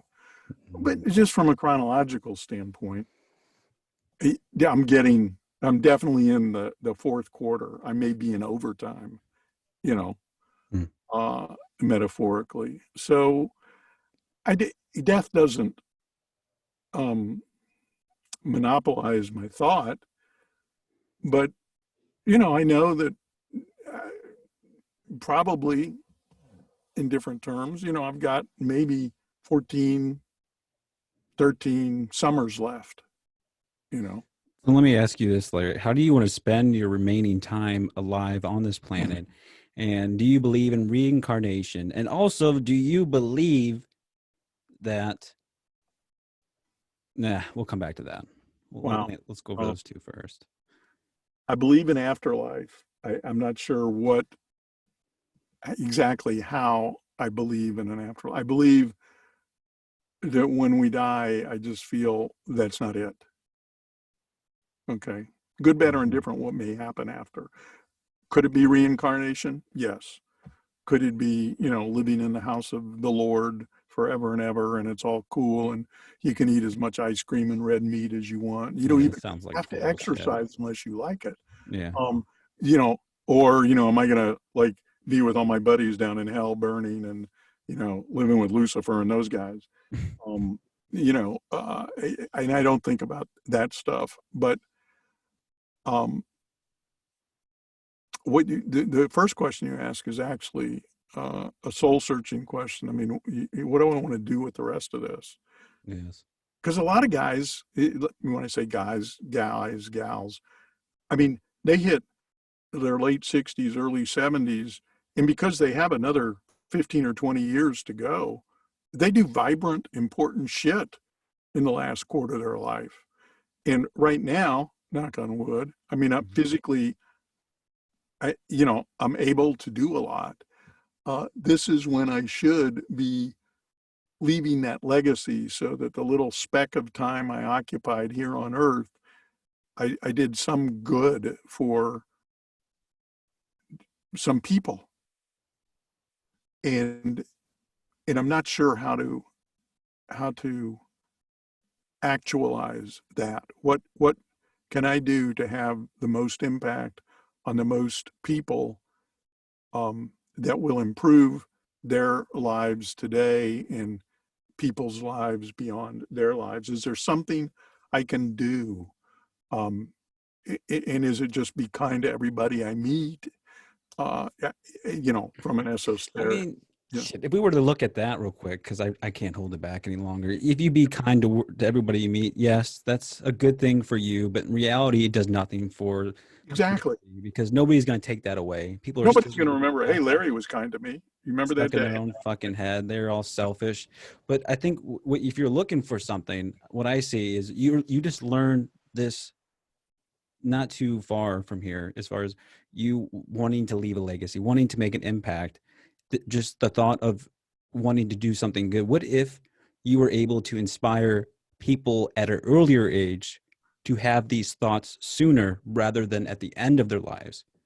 I think that's Yes. very important because Yeah. right now what you're going through is called the oddball effect, Yeah. Yeah. where people are looking back on their past. It's like, damn, I didn't do so well on Yeah. that. You're getting closer to the end. It's like, no, you still got plenty of time to do something, but it's just we need to get people to start thinking about that way sooner. Yes. Yes. And I And, think and that'd be go yeah, ahead. that's precisely what in my mind I envision doing. But then also, excuse me, I remember being young, being younger, looking at old people my age now, and or having conversations with them, and they're saying all these cliches like time goes by really fast, before you know it, you're going to be an old man, you got to, Yeah. and I'm sitting there saying, dude, I'm fucking 30 years old. Hmm. First of all, I got 40 years to get there. I got plenty Right. of time. And then you wake up and, it's the day of your 50th birthday and you go, fuck, 50. I'm getting AARP fucking magazines sent to my house now. I'm 50. I can get senior discounts at the show. I'm not a senior. I'm only 50. Yeah. And then you turn 60. Yeah, fucking six. And then 65. And, when you're filling out forms online and you got to, you've got to scroll down for the month of your birth and the day of your birth. And then you got the scroll down box for the year of your birth. I mean, Hmm. it takes me 20 minutes to get to 1951. Or what's worse is a form that has age brackets. You're under 25, 26 to 35. And it's like, oh my God, I'm in 65 and over. That's the last bracket. There's no bracket, 82 to 100. Hmm. They should put that bracket in. So at least, oh, fuck, I got 2 brackets to go. I'm in the last bracket. There's nowhere else to go, dude. So yes, how can I affect even with my own children, although both of them are, they got their mom's brains, they're way ahead, but to so many young people that think, oh, that's 40, 50 years away, I don't have to think about it now. No, you got to plan, start planning and living your life to have a real meaning, to accomplish your goals, to follow your dreams. All of those esoteric cliches, I firmly believe are true. Um, and right now, because didn't always take that path, and many times I took the path too often.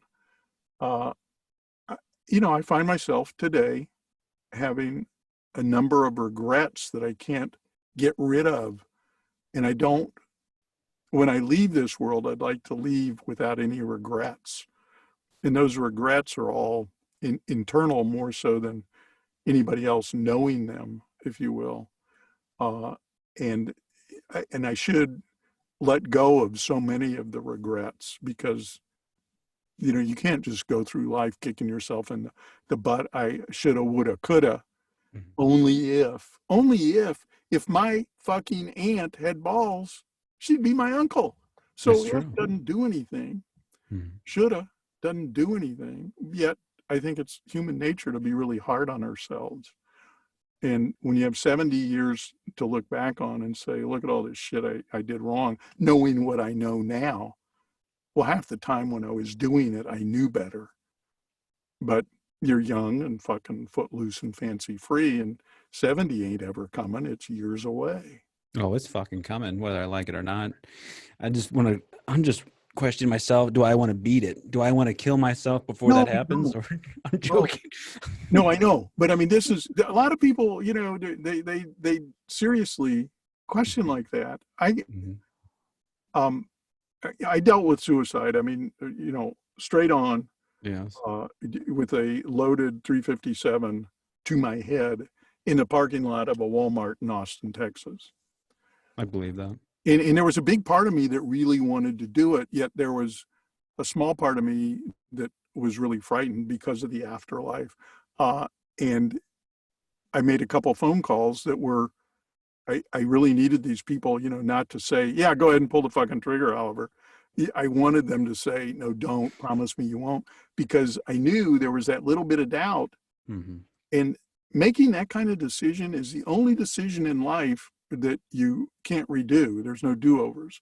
Every other decision we make in life, we can change, except that. What You can't change that decision. you just said that perfectly. With having somebody to call right before you wanted to kill yourself, that can resonate with lots of people, especially with my old army captain. He is writing a book. He's out to get a message as far as planning ahead on people you can call when that situation happens. Letting these people know ahead of time, hey, I'm going to call you sometime in the night or the day. When this happens, whatever you do, please answer my phone call.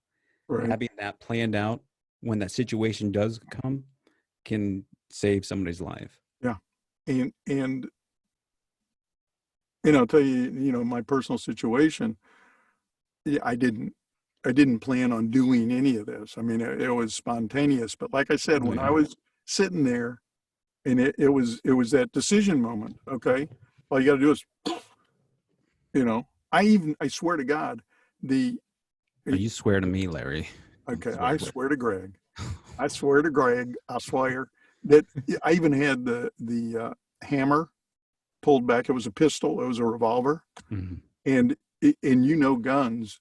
And this is a Smith and Wesson 357 with a round butt handle. It was a really cool Mm, that's handgun. nice. Um, when you've got that hammer cocked, I mean, you can go. I You mean, can there go. it takes nothing for Yeah, that, it'll get released and because it's a fire that big round. pull, a big uh, resistant trigger if you Mhm. don't have that pulled, if you don't have that cocked. And it's literally here, and I'm in tears and shaking, and the fucking adrenaline when I go to the shooting range. I mean, the adrenaline goes, because I mean, you know, you're excited, you know, and you're shooting at a target, not thinking about any of this Mhm. naturally. But when you're really here, I mean, that adrenaline's moving. It really is. And um, it in itself can present a really dangerous situation.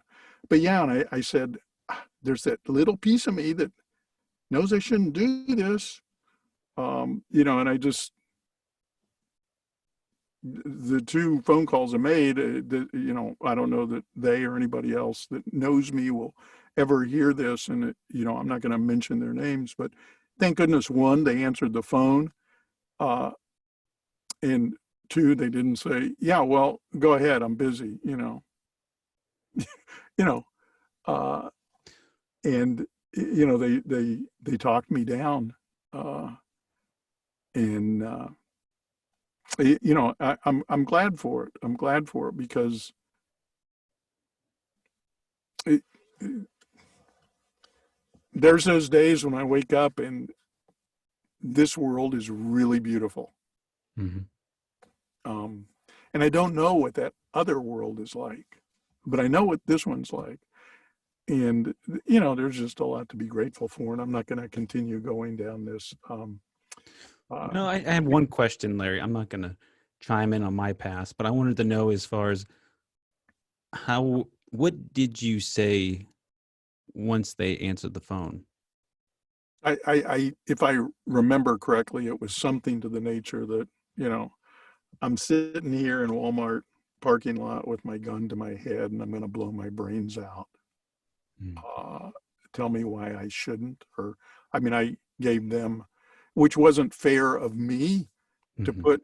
Could you imagine if we were really close friends and, you know, you get, it's you and me, and I call you and say, you know, I'm sitting here in Walmart, I got the gun up to my head and I'll blow my brains off. And you say, no, you know, don't, you know, and we talk maybe for a few minutes and either No, hang up or no, hear me no, do it. don't. Uh, and then how you live with, wow, did I say the wrong thing? Could I have said something different? You know, I mean, Yeah, that's a that'll lot to haunt me put for the on rest of my somebody. life. Larry, you can first off, you can call me anytime. If you're having that thought, you are not alone because I definitely have those thoughts. But we won't go down there. It's about you today. But I will always answer the phone whether you need me or not. Well, that's cool, and I appreciate that. And yes, what you were talking about, that everybody should have this kind of support group. And again, it's not necessarily a big group; it's a Mhm. very finite group of people that you can call upon that have your back, that will talk you down. Because again, like I said, right, wrong, or indifferent, decision wise, it's just that one decision that you can't change. You just don't get to change it. Um, so, and I think I, I'm not a religious person. Mhm. I'm very spiritual, and just the way I was brought up, you know, this omnipotent being that we, for lack of a better word, call God. If you believe that He created us or had any responsibility, or she had any responsibility in creating the whole universe, i.e., then us also, then it's only that being's right to decide when it all stops, is potentially another thought. Um, and that would be a huge slap in that omnipotent being's face. That, well, I created you and you don't get to choose when you go. I do. Is any of that bullshit? I don't know. But again, as you're looking back retrospectively, that's a thought I have now, which is why I would, at this point, I would be surprised if I could ever do that. Could I do it euthanasia kind of stuff and take that one pill that the doctor prescribed? If I'm, you know, this is time for me, you need to put me down. Um, you know, I'm scared and all that, but I know it's time. Uh, I it's that gray stuff. You know, I think a couple of weeks ago we talked about black and white. Now everything's binary today. Yeah. Everything isn't binary today. We know there's all types of shades of gray in between black and white. And you know, you put yourself down by taking a pill versus blowing your brains out versus, you know, is murder okay? Well, is war okay? Well, is abortion okay? You know, I mean, these are all killings, Mhm. really, whether it's yourself or someone else. And who's to say what's okay morally or legally? Obviously, we know.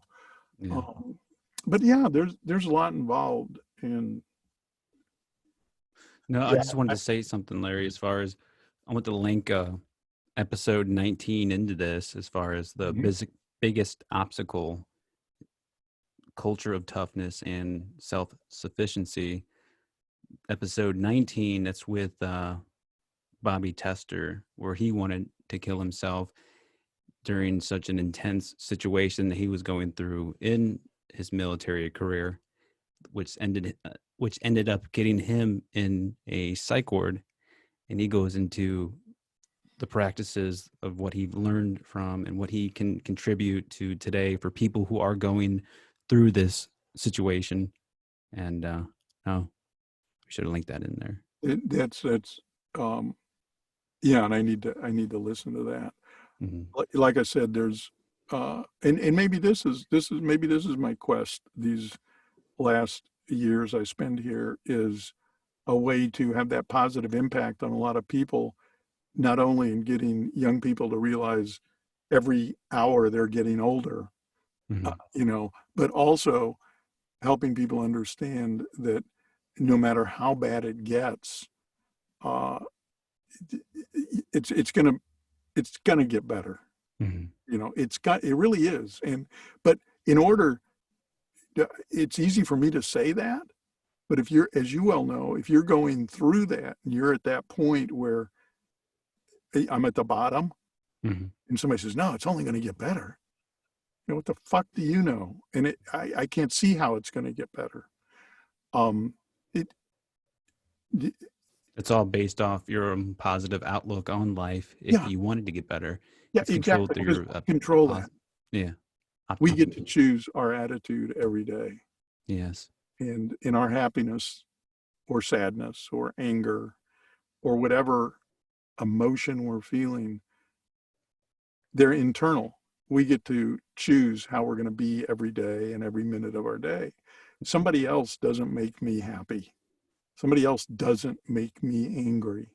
Mhm. Somebody else doesn't make me gluttonous. I choose each day and each hour and each minute how I react to shit going on around me, to which I have Mhm. no control. I can't control you or anything that's going on. I mean, most people, you can't control other people. What I can control is how I react to it and how I'm going to face the day.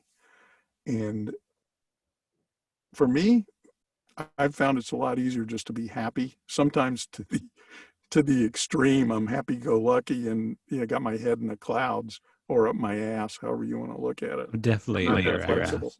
I'm not Yeah. that flexible. That's why I practice yoga. Larry, I think you're coming on strong. You're going to scare our listeners with Yeah, all this old man talk. You need to absolutely. bring it back down Let's just a bring it hair. back down. And I realize, oh my God, it's almost a quarter to two. Holy shit. Larry, Yes, look what you did. You got emotional. absolutely. So don't let me do that again. Never. Let's touch base so we can talk about social media, you and I on the phone, Sure. or on a Zoom session that No, definitely on the phone be easier. yeah, and figure that out. See how I can help in the production of these, and we'll go from there. Okay. Awesome. If that Thank makes. you. Thank you, Larry, for your Thanks time for today. allowing me to go off on that tangent. No, you needed to. You had to get that out. That shit's built up inside you. Yeah, yeah, it Yeah. does. No. But you call me if you need me. I'll Yeah, answer. I'm good, but I will, and I Yeah. appreciate that. I Now appreciate. I'm gonna hunt you down, Larry. I'm gonna find out where you live. Okay, well, I'm under a witness protection program, so it'll be hard. That's why I'm here on the internet. Okay, I'll see you later. All right, Larry. You take care.